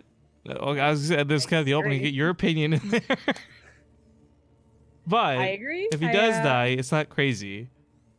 I guess I don't really mind if Bunny loses, to be honest. Innovation going up against Cure would be cool, but I did say I thought the winner of Fantasy Bunny would be the one to beat Innovation and then go on to face Cure. So I wouldn't mind if I was wrong. Innovation, even during his like worst periods, and really 2018 has been his worst year in a while.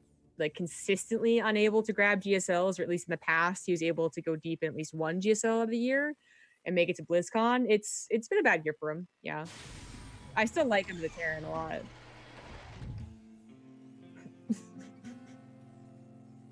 That time sounded like you were dying, so I'm not even sure what to do now. Yeah, I'm just assume I'm always on. I'm on the knife's edge of existence. Yeah. Bunny goes for 1 rack expand without a scout, and after getting 2 racks, that seems a little bit ballsy, but all right. He's not getting 2 racks, so more power to him.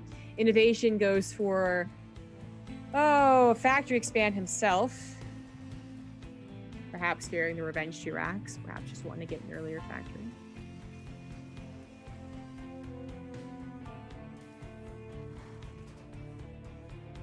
Is everyone ripping at your coughing?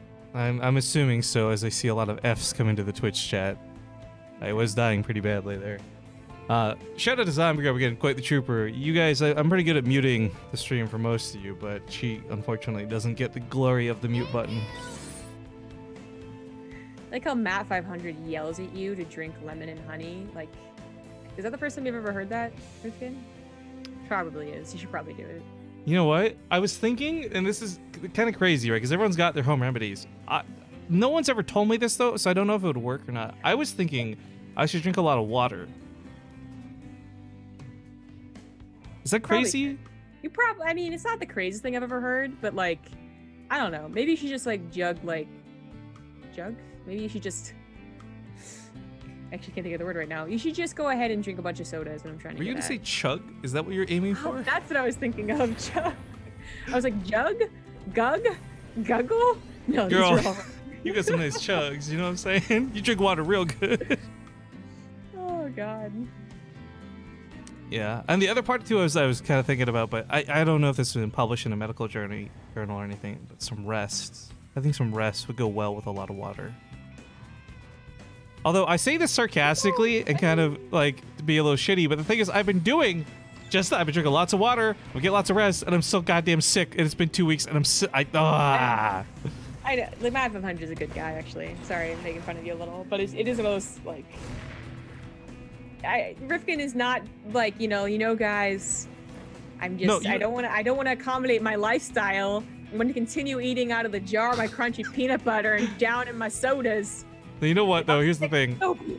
I want to make more fun of people who come with the really basic suggestions, but then you also remember there are people who are on Twitch that are very popular and amazing, like Soda Pop and Erectful, who don't know how to boil water. So I actually can't shame him for not giving me the benefit of the doubt. I was going to say, luckily you don't have to boil water to drink water, but in some parts of the world you do. Yeah. Yep. Camping by the river feels bad, man. Ooh, that Banshee is so slick. That Emojin glowy skin. And while a Banshee goes across the map, and this has been Innovation's favorite unit in TVT for a long time, it's 2 Cyclones looking to counter him. And these 2 Cyclones are going to get quite a bit done, as Innovation's tank is not in position initially for this. This is... Oh, was that kill? That was not a cancel. Okay, so that's okay damage. I mean, whenever the Cyclones live, right, it's a pretty good sign. But this Banshee is managing to get the tail end of all these SCVs. It's dealing some damage to the Cyclone as well. This missile turret is, like, just barely not giving the full range of the natural. Ooh, he dropped supply over here. This is a big target here for Bunny to target, and oh, that's gonna hardcore supply block Innovation. Ooh, big oof. Actually, Innovation's not gonna be able to produce anything for like the next 2 minutes in this game. The new supply depots he was building canceled out too. Another one dies. He goes for the attack, and maybe he wins with the attack, and then the supply matters. Maybe he's gonna lose a Cyclone, or sorry, he's gonna lose a tank to the Cyclones if the second Cyclone was paying attention. But all of the attention was on the defense as he scouted that pretty late, but he barely saves the bunker. And at the dead zone, no. Oh my god. Okay. All right, Bunny pulls out a very clutch defense. Damn. Yeah, that was very close to being broken. And like, there's a lot of times those Terrans will bother building bunkers in this matchup, unless they think it's like a Cyclone opener. So that was very helpful, very clutch. Innovation did manage to even up those SCVs. On supply blocks because he lost so much army, so that's the good news. still has a Banshee as well. That's not just going to go for more SCV kills, but also keep tabs on if Bunny's trying to counter. Because right now, Bunny does technically have the stronger army supply. Banshee gets shoot away pretty quickly. Gearbox wants to know if I've had any good pudding for breakfast. Guys, can we get some no spoon emotes in the chat? It's 2 minutes later, obviously, but I got really upset yesterday, Zombie Grab. It prompted an emote. My spoons are not narrow enough to get the corners of the pudding cups. And that bothers me. It's a lot of wasted pudding you can't grab. I'm sorry. I remember having those struggles, to be honest. Like the yogurt. I wouldn't be able to grab all the yogurt. Garbage spoons. Mad at all spoons now. War on spoons. I mean, has anyone invented a spoon that specifically accommodates for that problem? You probably could if you made it out of like that silicone stuff that like bends a little bit, right? They have like the cooking utensils. Probably. So you're gonna have to aren't like baby spoons made out of that? You know what? I would be down for a baby spoon if it means I don't waste pudding. There's a part of me that has a bigger problem wasting food than not. Oh my gosh, you sound like such a child. No, dude, I'm the parent. Don't waste the food. There's starving kids in Africa. All that stuff. Like, literally, you are an adult complaining about a child's problem. It's not even just that you're using a child's spoon. You're like, I want all the pudding. Well, someone in chat too, by the way, because I heard this yesterday. We should just use your finger, but I'm also at the keyboard using my mouse. Like, I'm not getting sticky pudding all over the incredibly important, expensive equipment I have. Yeah, I'm with you on that one. What that is, that's seriously bachelor life advice right there. Just use your finger. Oh. Well.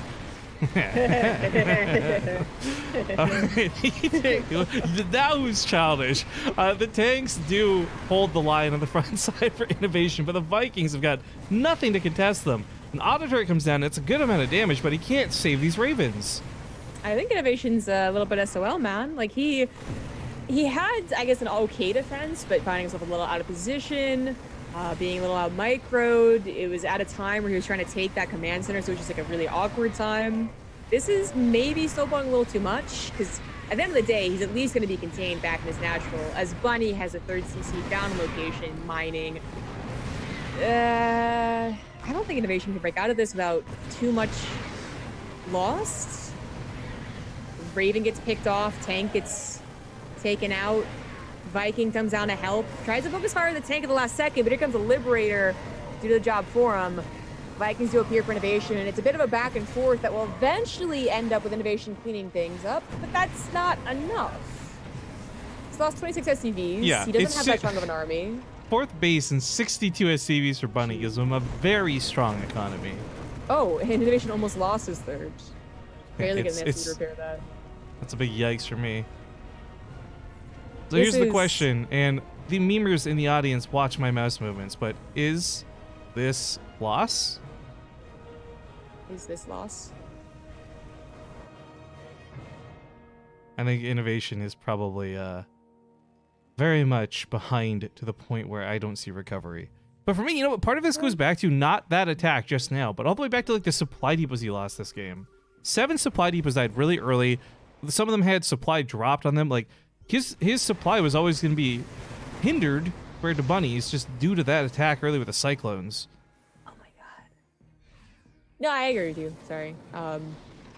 Game-wise, I agree. This is probably too far gone. There's that one chance innovation would have just like pulled all the SCVs and been like, you know, YOLO. Because right now, the army supplies are similar. I know all it would take is like one really solid push to get on top of Bunny's production for him to be like, oh, how in the world did I ever lose this game? Ooh, but that's not happening. He's stuck way away from any important production facilities or even economy. I like these side attacks set up. Tanks, no matter how you paint them, not good at taking multiple angles of an attack. So if innovation pushes in and Bunny side swipes, these things will struggle. It's also really important Bunny has been consistently scanning. For those who are unfamiliar with StarCraft, or at least the Terran part of it, tanks have longer range than they have vision. So for innovation, he doesn't need to scan, the Vikings provide the vision. For Bunny, doesn't have that advantage. He has to keep scanning. And this is really expensive. This is like the 4th or 5th scan he's burned at this point. To do nothing but defend. guess he's really trying to keep tabs on when the attack's coming in. He realizes it's on its way, and here it comes now. SCVs are pulled too. He goes for the break. That flank from the side's too much. Innovation does tap out, and Bunny takes game 2, tying things up now 1-1. We've been putting off commercials, like official commercials, for a while, guys, so I'm going to go to a break. Excuse me, as I continue to die. But we'll get to this next game as quickly as we can. If the game starts sooner than the ads are over, we'll shorten the ads, but we'll see you guys soon.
All right, we're back. Thanks for watching that break. We had to wait a moment there for the lobby to actually get up and running.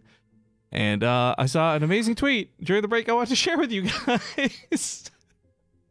And it's borderline bullying, but why does Kid Rock look like Dr. Phil dressed up as Kid Rock?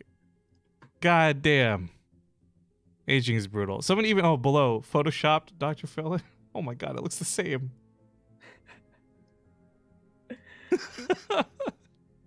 Anyways, as we get into Fracture for the third game, we'll see who wins this. It's tied 1-1 if you're just joining us. I'm a little sick and crazy, and joined by Zombie Grub, of course. There's that cue to the intro. We'll see you guys in game.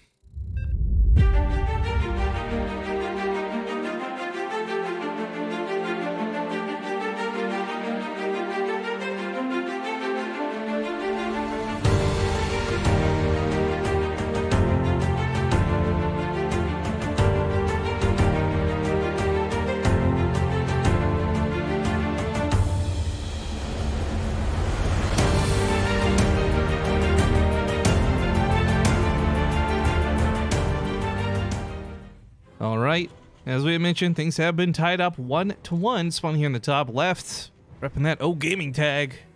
He is the Red Terran, Innovation. 2 racks in. Bottom right is the Blue Terran. He is a bunny.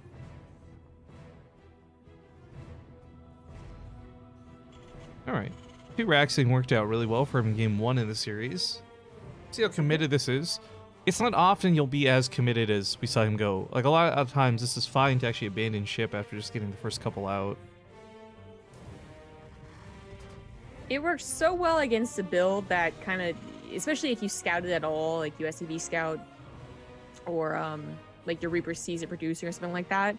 It usually does fairly well against it because the Hellion comes out faster than a 1-Rax expand. But Bunny was... Okay, so he was going to go for a factory expand again, maybe? Oh, no.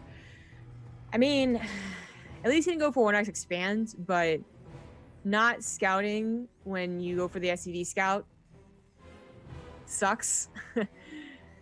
And while he's going for the factory expand probably again, see if he takes out gas SCVs. He was supposed to scout this. It hurts. We are, by the way, in the interesting part of my day, guys. So we are no longer on the front page, and quick shout-outs to anybody who came to visit from the front page. Hope you enjoyed your time here on the channel. But because we're no longer on the front page, we peaked at 5,000 viewers. Now the real question is, where do we end up with? Because everyone knows the front page is just inflation and whatever, but I'm curious how many of you guys stick around. So if you are, thank you. Oh, no. Oh, jeez. Okay, so he did take the guys off of gas. He's going for the factory expand. We're kind of in a similar scenario as to the first game of this series. If Bunny loses his first Reaper, there is going to be a serious snowball effect. But he is keeping it at home, like kind of tucked away near his SCVs, so that should not be what happens. Cyclone is not much better than Hellions, but it is better than Hellions in these situations. The problem with the Cyclone is when its damage is disrupted by that grenade, it loses a lot of its potency. And that's where the Reapers come in. They cover the Cyclone while it's stuck in the air like that. So it's very important Bunny doesn't lose these early on. And Innovation, ooh, he gets out of there with that Reaper on 3 health. A couple of SCV kills isn't good for him, though, because he needs the Reaper kills, not worker kills in this situation. Well, he certainly needs a lot more. Either get the Reapers and Snowball or get like 7 SCVs. But he's not really going to be able to push up again against the Cyclone unless he did that kind of weird thing where you really over-dedicate to Reapers. You make like 8 or 9 or 10, and the defender is like, of course you would never make that many. Which, yeah, the reason you would never make that many is that it's not very effective. So it's a real gamble. It's not going to happen here for Innovation. He's going to have to deal with being behind in this game. He evened up the worker count, but that's a very short-lived little benefit there. Can't tangle with that type of army. Now there's a Hellion as well, and I mean those Reapers are always going to be good at run buying, countering, whatever. They're still a part of the army. He is going to fall behind in the SCVs, the mule production, and he is only matching Bunny on the starport production, which I mean is better than not, right? But he's also getting commits on the low ground. He's trying to make something happen with this follow-up. Well, he finds the angle of attack as the Cyclone was out of position chasing the barracks. Of course, as it's locked on, it can't fire any shots off. This, though, admittedly, is going much better for Bunny than the first game did, when Innovation had him dead at this point. Yeah, definitely. Innovation's going to go for Banshees. Bunny is going to go for a drop. Yeah, I thought I saw a Banshee initially, but no, he's going to go for a medevac. Drop the 2 Cyclones. This could be really awkward. The Cyclones are still the best bet against Banshees, even if you have a decent number of Marines. So I don't know if he's going to pick up... Maybe he doesn't pick up the Cyclones. Maybe he picks up the Marines or picks up the Hellions, but... there is an intention to go into possibly a Raven behind this, which clearly helps against the upcoming Banshees. Yeah, immediately starts a Raven. He picked up the Cyclones, didn't he? They might be necessary to stop this push. Yeah, I think they're very necessary. I guess Innovation can't go up the ramp, but then Bunny can't go down the ramp either, and he's missing out on what was supposed to be a much faster expansion. He just has completely missed it now. Innovation's orbital is done, and he's got at least 1 tank to try and help protect it. 2 Cyclones do beat a tank, though. It's at this point where he's got to lift that soon. It's getting dangerously low. In fact, it's quite literally on fire. The tank, though, unseen, doesn't quite kill much. Grabs a Reaper 2 on the way out. The SV surround kills one of the Cyclones. That's kind of impressive. I think they were helping the tank, which did go down. Now it's just very simple Marine production. Innovation's army is coming back home. If he had done it sooner, I think it would have been a lot more beneficial than the couple more SCVs he ended up getting, because he got like 3 more with the Reaper grenades. And if you think about it, it really just costs him more at the end, too. But the Banshee ends up trying to get some more of this. Now, without much to defend, he can stall out the attack. This is the interference matrix, once again messing up with that Banshee. She can't cloak, she can't uncloak, she can't attack. Just forced to back away for the time being. But alive, and that's pretty good. Innovation is still even on workers with the back and forth and the bit faster low ground command center. He doesn't have as good of an army. Well, he's about to even things up because I was going to say he lost a tank, but the Banshees come in to kill that tank. Mass repair as Bunny realizes Innovation's plan at the last second, and unfortunately, that does not quite work out for a Red Terran. Still saves some of his units, but a bit over-dedicated. Back on the other side of the map, looks like those Reapers came in and caused a little bit of chaos, but all that debris was mostly mules expiring, not actually dying, so kind of works out. So for folks who are just coming in wondering what's going on, yeah, this is a best of 3. It is tied up 1-1. The winner of this goes on to the grand finals, a best of 5, to face off against Cure, who's awaiting the winner of this series.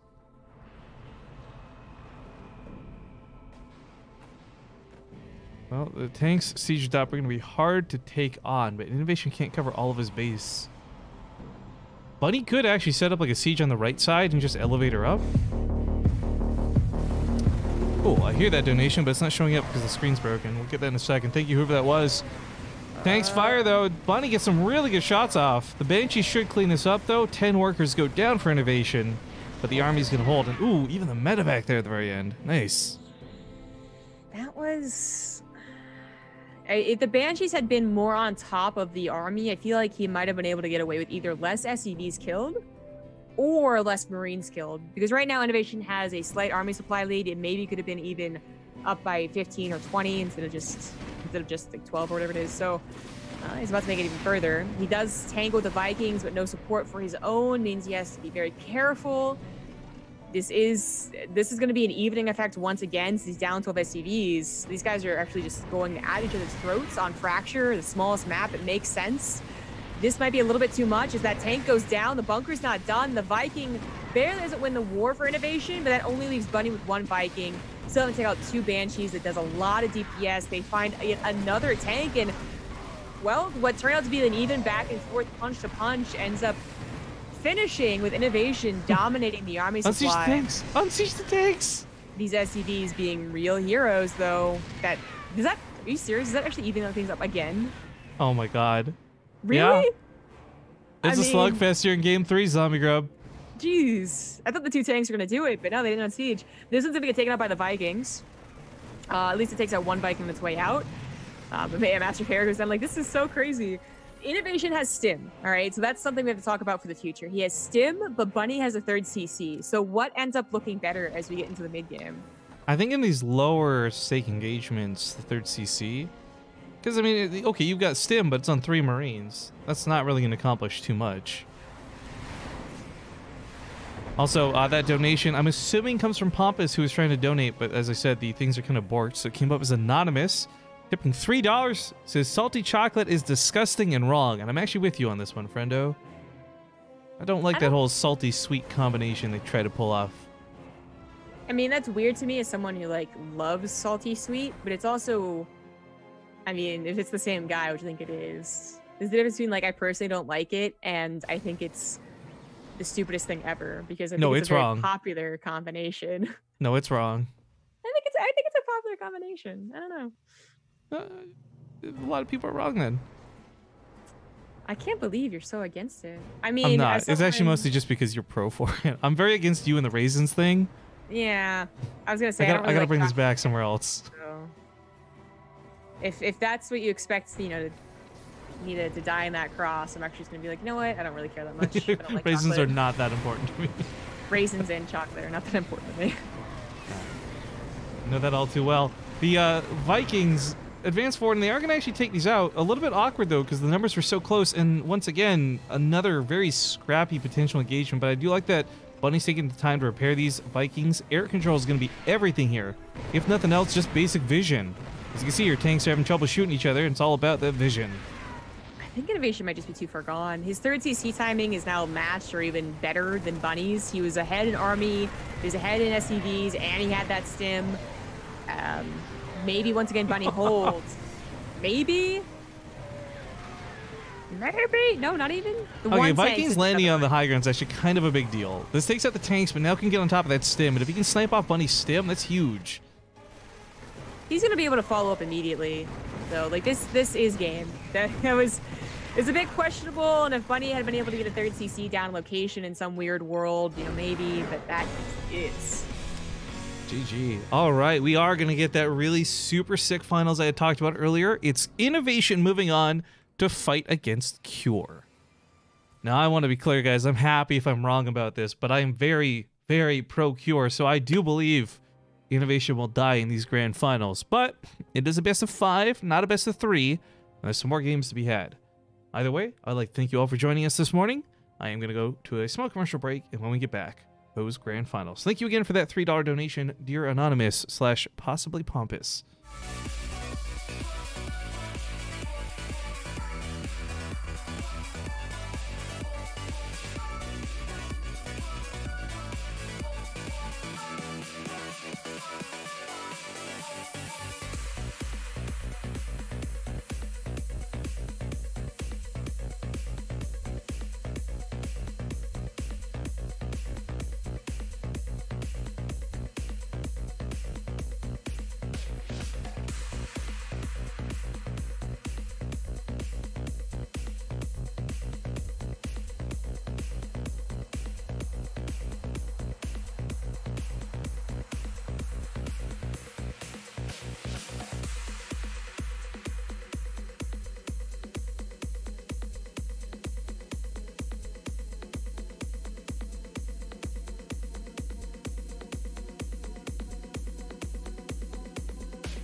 Hey guys, we're back.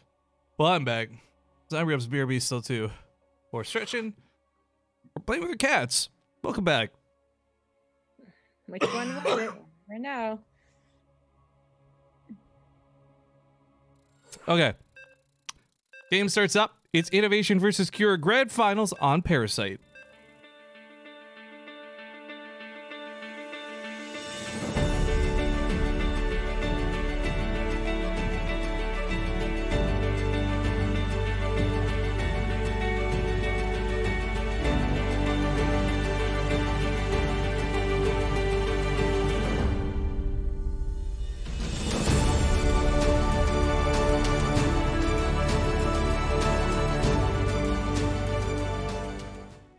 All right.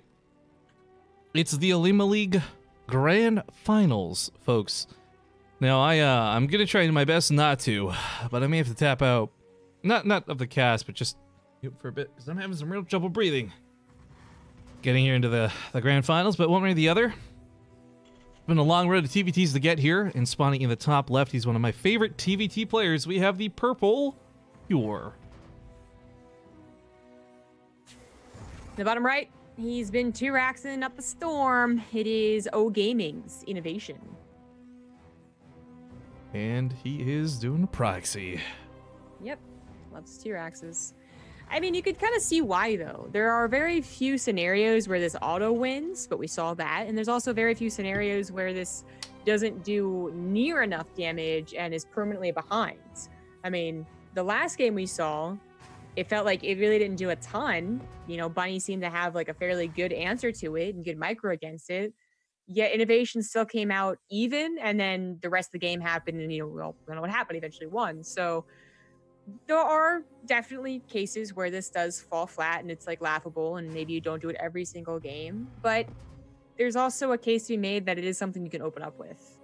And, you know, it's not nearly as so much a cheese as it's just an opener. Akira is going to go for a scout.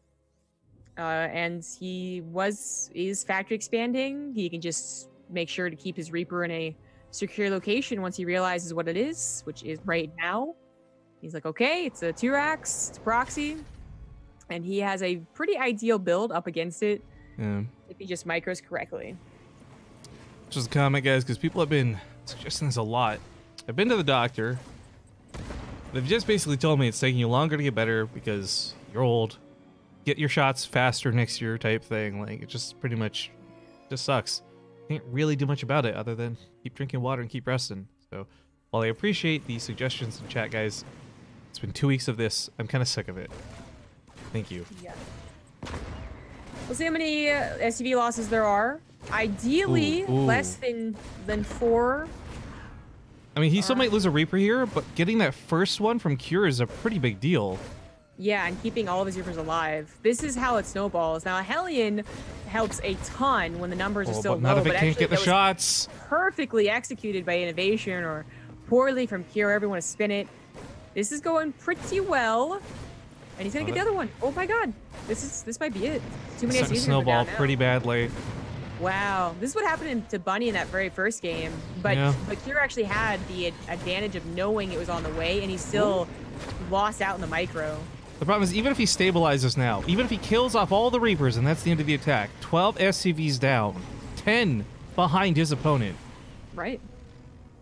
It's bad news. Now, Kira does have a much faster start port, which is something that was not the case in either one of those Bunny games or Innovation 2-Rax. He ended up lost in the first game. In the third game, it was like an even timing. That's where you get at least denied mining time, because one Cyclone doesn't kill the Liberator with one lock-on.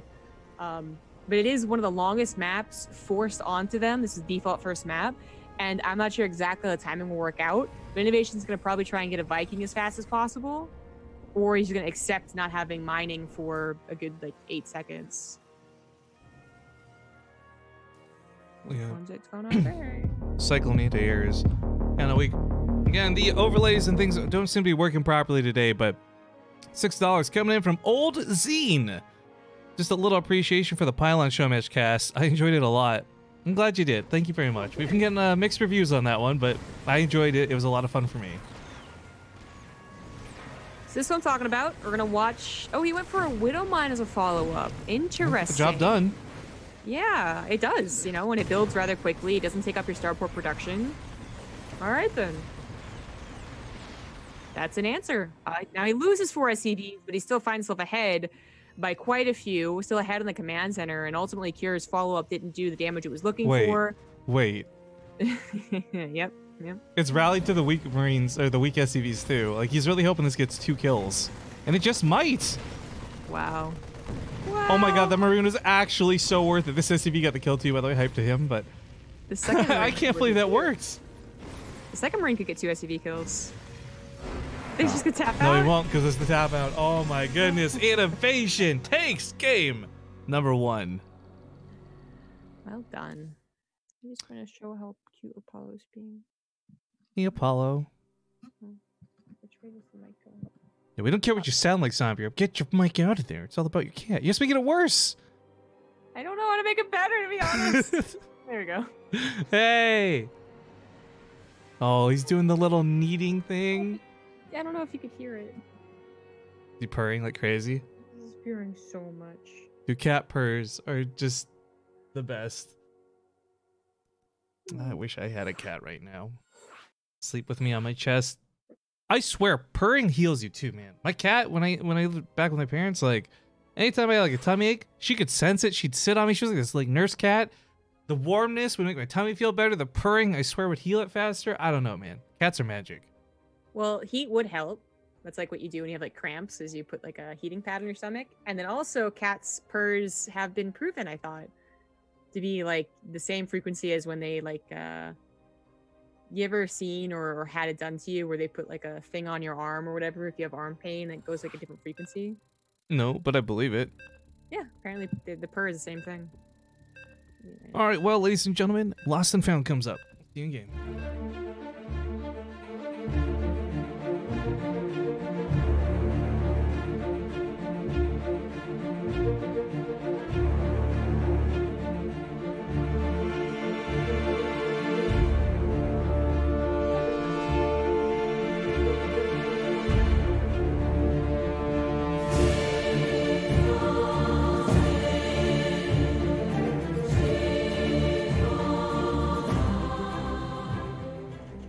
Okay, game number 2.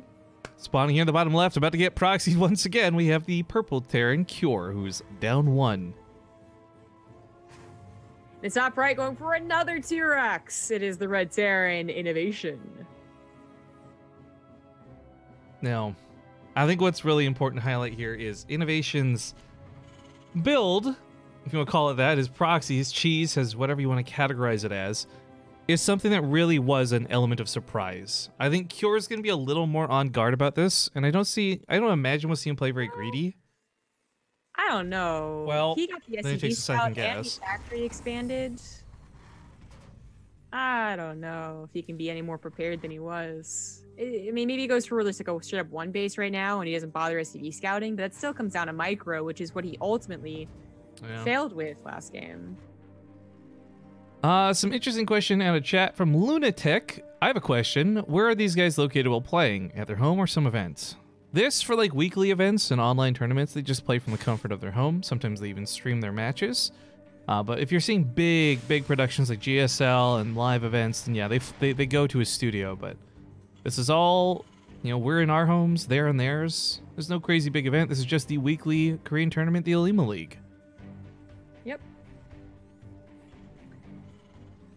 Makes for ideal scenarios in some ways, right? Like playing from the comfort of your home is generally better. Some players say that like offline performance is better, but also since they're both in Korea, it doesn't affect them.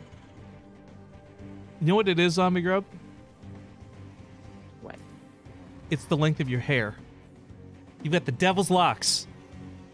Those extra inches. Good, because I'm gonna get cut tomorrow. That's why people can't keep their eyes off you and keep making these remarks in chat. These objectively not terrible remarks, by the way, that you get really upset with.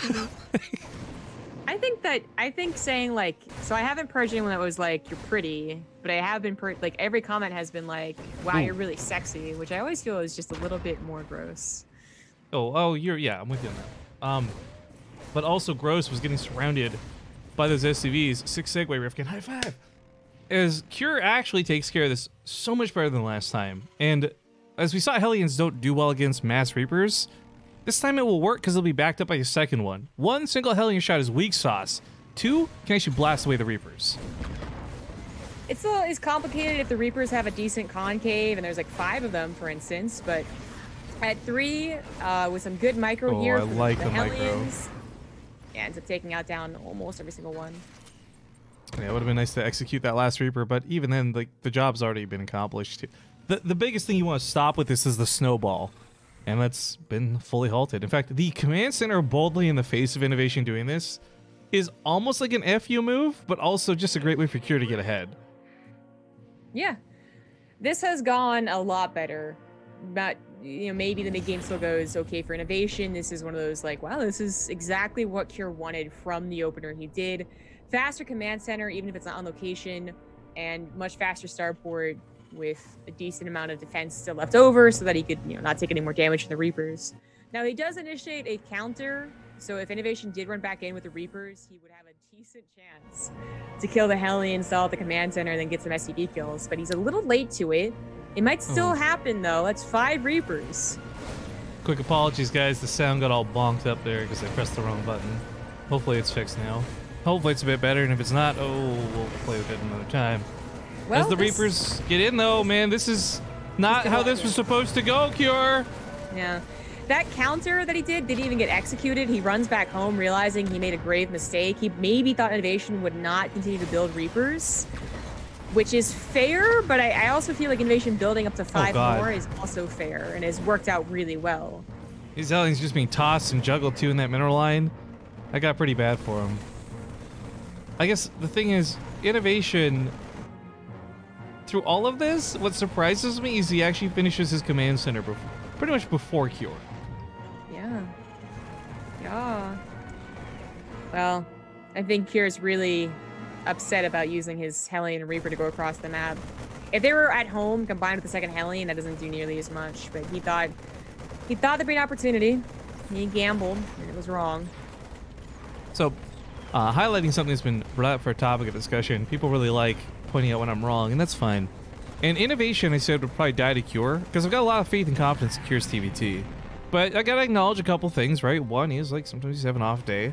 Secondly, Innovation's doing, like, some really cheesy builds. Maybe this would or wouldn't be the same way, but I'm not gonna try and defend anything. This, for me, makes me feel a lot better about Innovation, because I have been highly praising Cure's TVT. Not without merit, he's actually been winning just a lot of TVTs in rather spectacular manners. So, Innovation, a guy who has not played a lot recently, not at least the stuff we've been casting, hasn't been winning a lot of the stuff we've been casting. To see him doing well versus Cure is a really good measure of where Innovation's at. And I'm like I said, there's no hate for Innovation. I'm a big Innovation fan too. I'm just on the current hype train for Cure. Yeah. Innovation is just playing some really solid tier acts. I mean, yeah, TVT in general, the decision making is still pretty important, you know, to go for those extra Reapers. They maybe could have backfired in some other world. You know, they wouldn't have been worth a gas investment, for instance, if Cure had just defended.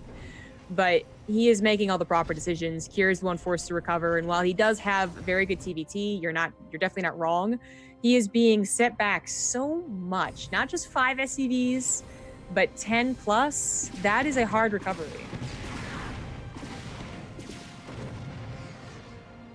Something I'm learning about these new headphones I have, unlike the Corsair Voids, looks like I can't adjust the audio on my headphones without affecting it on OBS, guys, and I've just learned that with that hiccup you had about 2 minutes ago, so it's a learning moment. It's good to know. Kind of sucks, actually, but good to know.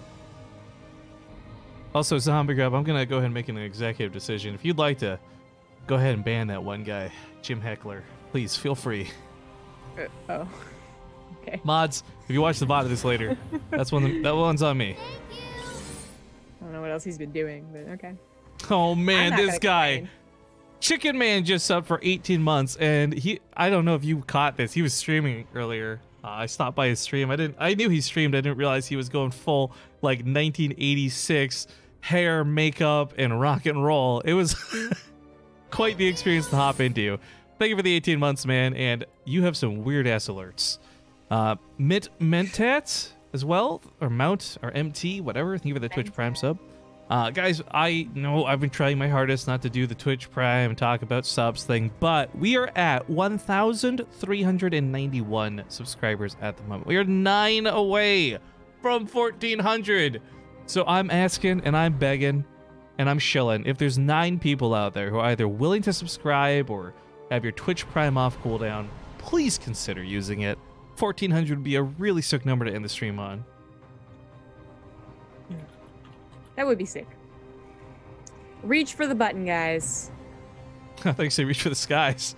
No, reach for that This button. is a hold up. I'm stealing your money via subscription. Everyone is like, you know, sitting back in their chairs, being really casual. Maybe they have like a plate of breakfast in front of them or something like that. Watching and they're on like, Xbox. But I gotta reach my controller or my mouse and and go up and hit the button. I don't want to. I believe in you all. I want to say that's fair though, because I feel like I've been in that same situation myself.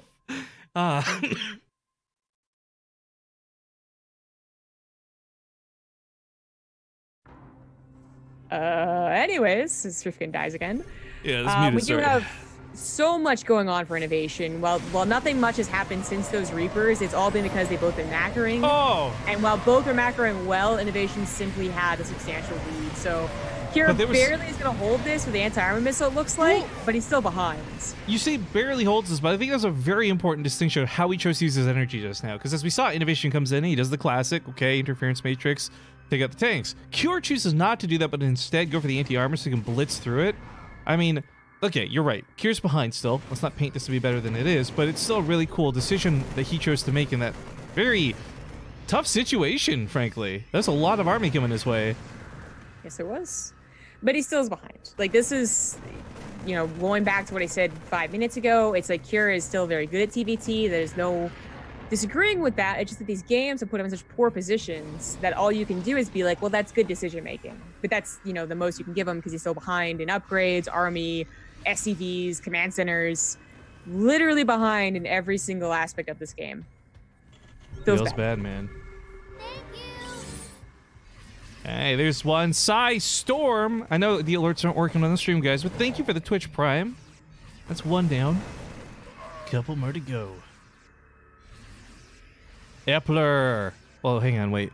The alert didn't sound off. But I saw it in Twitch chat because I'm watching Twitch chat. Thank you, Epler, for the Twitch Prime sub. Sniper 3057. Hell yeah, let's get this train going. Look at that. Look at that. That's not even a Prime sub. He actually clicks multiple buttons to get you one sub. He chose to spend his hard-earned cash on the channel. Wow, look at all these brave souls reaching for that Prime sub. Anton Storhest? Yeah, and Anton Storhest. Look, you weren't here, but I got at-home dad gamered 4 yesterday, so like I'm trying to be very careful with these names. I didn't realize Amnesia UK was what it was. Elliot Jackson and Earl the Turtle. Earl the Turtle. Thank you very much for your subs. We got a big attack out of Innovation. No anti-armor this time to help Cure, and Innovation with a 2-2 lead just massacres the Marines. Not even a close fight. GG. I think though, even if he didn't have that upgrade lead, I still think that would have gone so just macro was going to favor Innovation. He was going to have numbers eventually. Yes. But on top of this, we've got Claven X also joining with the Twitch Prime. What's this bring us up to? Hang on, I gotta go refresh this. 1,399. Look at this. I'm not even trolling, guys. Where's the display capture? 1,399. We're so close. Twitch, we're so close, please. Consider. It's been 20 minutes. We're gonna go to game 3. Small break though. Before we do, thank you guys for watching. As I continue to die. We'll see you in game.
All right, folks, thank you for watching those ads.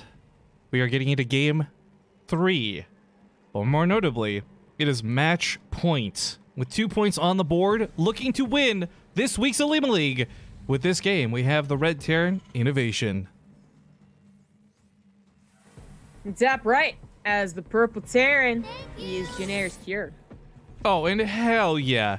Insights TV just gifted a sub to XXX Percolex.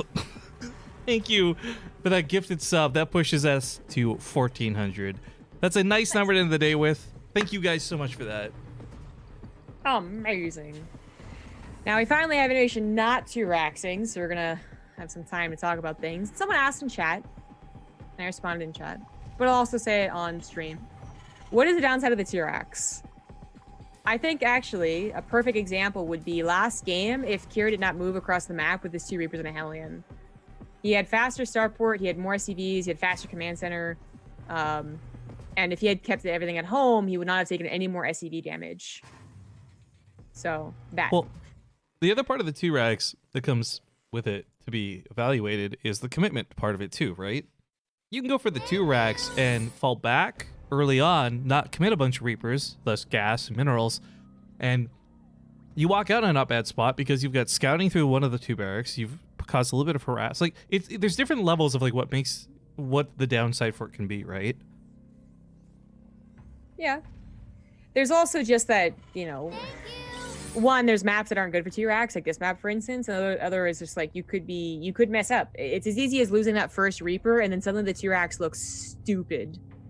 The first 2 Reapers are really important, and Innovation just kept getting them slightly better and or just like acceptable trade to continue on the game. But this is a map that is pretty poor for T-Rax, and that might be the reason that Cure chose it. There's no hop-up spot into your main base, so there's no, you know, part of that strength there is that they can't just stick a supply depot or stick the Reapers of their own somewhere and be like, okay, I'm good to go. They actually have to figure out where you're coming from, and if it gets wrong, they're going to be out of position, like that type of stuff. So it could very well be why Cure chose it. It could be very well be why Innovation doesn't T-Rax, but you know, he also didn't T-Rax every single game versus Buddy. He can and will change things up. Well, I've had a few more subs roll in since game got going. Thank you guys for continuing that hype. Going a little bit beyond plus ultra. We got Pup and Suds, your ex-GF. Oh, I didn't know we dated. Timmy Trash Tier. Timmy Trash Tier Turner, am I right? And then Arenargo TV. I probably said all of those names incorrectly, but thank you for your support nonetheless. And of course, a couple things to note here. One is, of course, if you are already a sub, whether you're gifted a sub or you chose to sub, you can get replay packs and cool things through our Discord server. Obviously, we won't be handing these particular replays out because that's done through the Olimoleague. But the second thing is, the gentleman that we've banned per Zombie Grub's distaste, we've offered him a solution. Look, he wasn't calling me sexy. I wasn't getting upset at him. I didn't ban him, though, until you said that, yeah, go ahead and ban him. So hang on. Hold your phone for a second. Point was, he was banned, and rightfully so. I've offered him the offer. If he goes to our Discord server and writes a 400-word apology to Zombie Grub on why it was wrong for him to behave the way he did, then I will personally unban him from the channel. I'm excited, and I look forward to this essay. Ugh. I know I'm not the one who came up with this idea, but I want to finally implement it on somebody, and this seems like a good as time as any. He's gonna like at me. It's a good thing I never read ads notifications on Discord. Dude, ats are the worst. They fall over on Hoth all the time. Yeah. Ooh, I like the medevac keeping vision. Almost gets the Banshee. Not quite. Also, whoa, 20 bucks coming in from Anonymous. Thanks for the content, Rifkin and Zombie Grub. I'll donate $200 if Rifkin loses 10 pounds. I don't want him to die. That is the weirdest troll 20 bucks we've ever gotten, but I'll take it.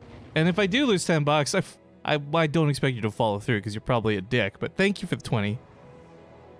Do me a quick favor though, man. If you are still listening and you're going to charge that shit back, don't just talk to me. I'll refund it. Easy peasy. Save ourselves both the hassle. Thank you. He probably, I mean, I know it came off a little bit wrong, but he probably meant in a really good way. No one's looking at my webcam right now, but I'm doing the in control face. Because That's what everyone says when someone says that I look sexy and they'd like to kiss me. Ugh. Nice. Oh god. The tank gets actually pretty good defense here. Not a lot of CVs went down, and they both are basically holding correctly. You know, there's a slight difference of army supply and worker supply, but they both have not taken any damage from each other's attempts to attack. And we have a faster third for innovation. We have Cure dedicating far more to Vikings. I guess faster is the better word for it. Maybe we'll see a push a la like what Fantasy was doing earlier today. I think all we're really going to learn is that Innovation's a noob. We can't win if he doesn't 2-racks. Am I right? I mean, if he loses this game, I think we're going to have to slap that label on him. Yeah, make some jokes about it. But this will be interesting because I think for Cure, he's not really been given a chance to shine at what I think is really good decision-making in TVT, because he's been put into these really tough binds by the pressure created by the 2-racks, and of course the follow-up to it. Whereas maybe this is the game where people get to see why I'm such a big fan of Cure and have such a big crush on his TVT skills. Yeah. Mid Valley, thank you for the 3-month resub. PogChamp, right back at you. PogChamp. There is a nasty looking push. The ground army is pretty sizable. The air army looks not quite unbeatable because Innovation's been making the almost exact amount of Vikings, but Innovation would be much better off, yeah, meeting him down the ramp as opposed to letting him get soft contained. I'm glad to see Innovation do that. I also like Cure's 3rd CC behind this push. Most likely it'll get away as Innovation's going to need everything on the front line to defend it. Ooh, that Cyclone fell into a lot of bits.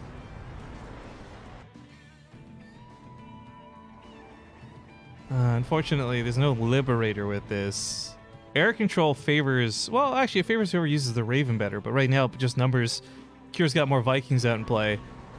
If he had one Liberator, though, he could push those tanks back and go for something a little more aggressive.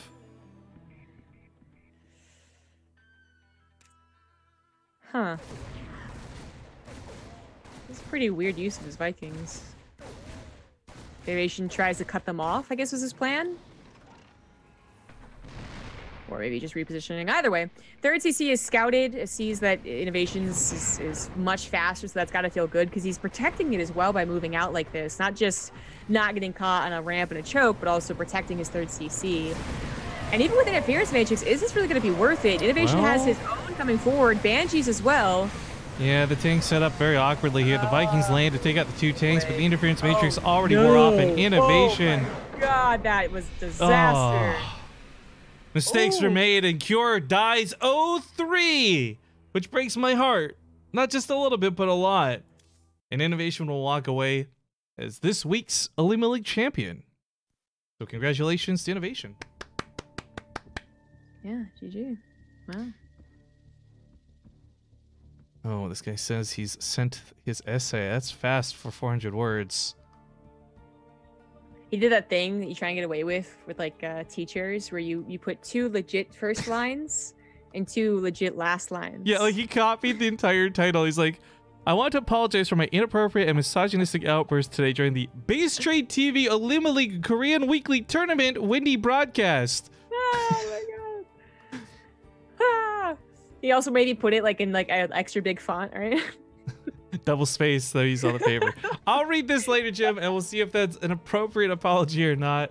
But guys, that will wrap up the show for today. So I want to thank everybody for joining us. Mostly a good show. Sorry again about being sick and kind of dying here, but I now finally get a couple days off. I'll be traveling soon, though. If you guys, again, that Windy command is no joke. It's the link to the Windy City land, which, by the way, they are so desperate to get players that they've opened up so that you can compete from online. You don't have to come to the event. I would love if you guys consider playing. You don't have to be a great player. Diamond League, Silver League, whatever. They'll increase the prize pool by $10 for every player that signs up.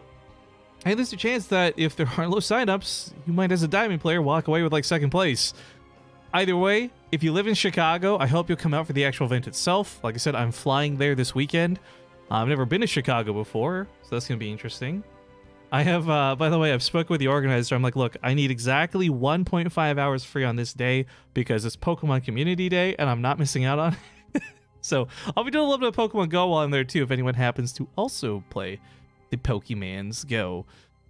But yeah, that pretty much wraps things up. I would love to take this and do some other cool stuff like stream WoW, but I think at this point, I even owe Hurt One a replay cast. Yo, Hurt One, if you're still tuning in, man, I'm gonna try and do that tonight if I can.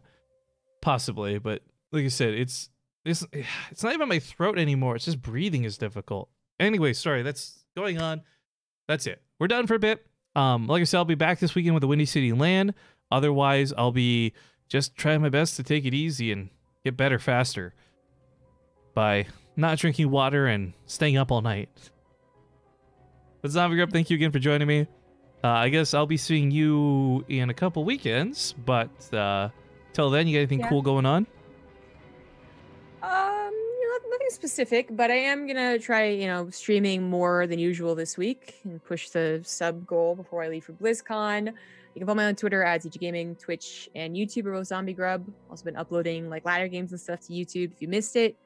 And I think that about covers it. Yeah. Cool.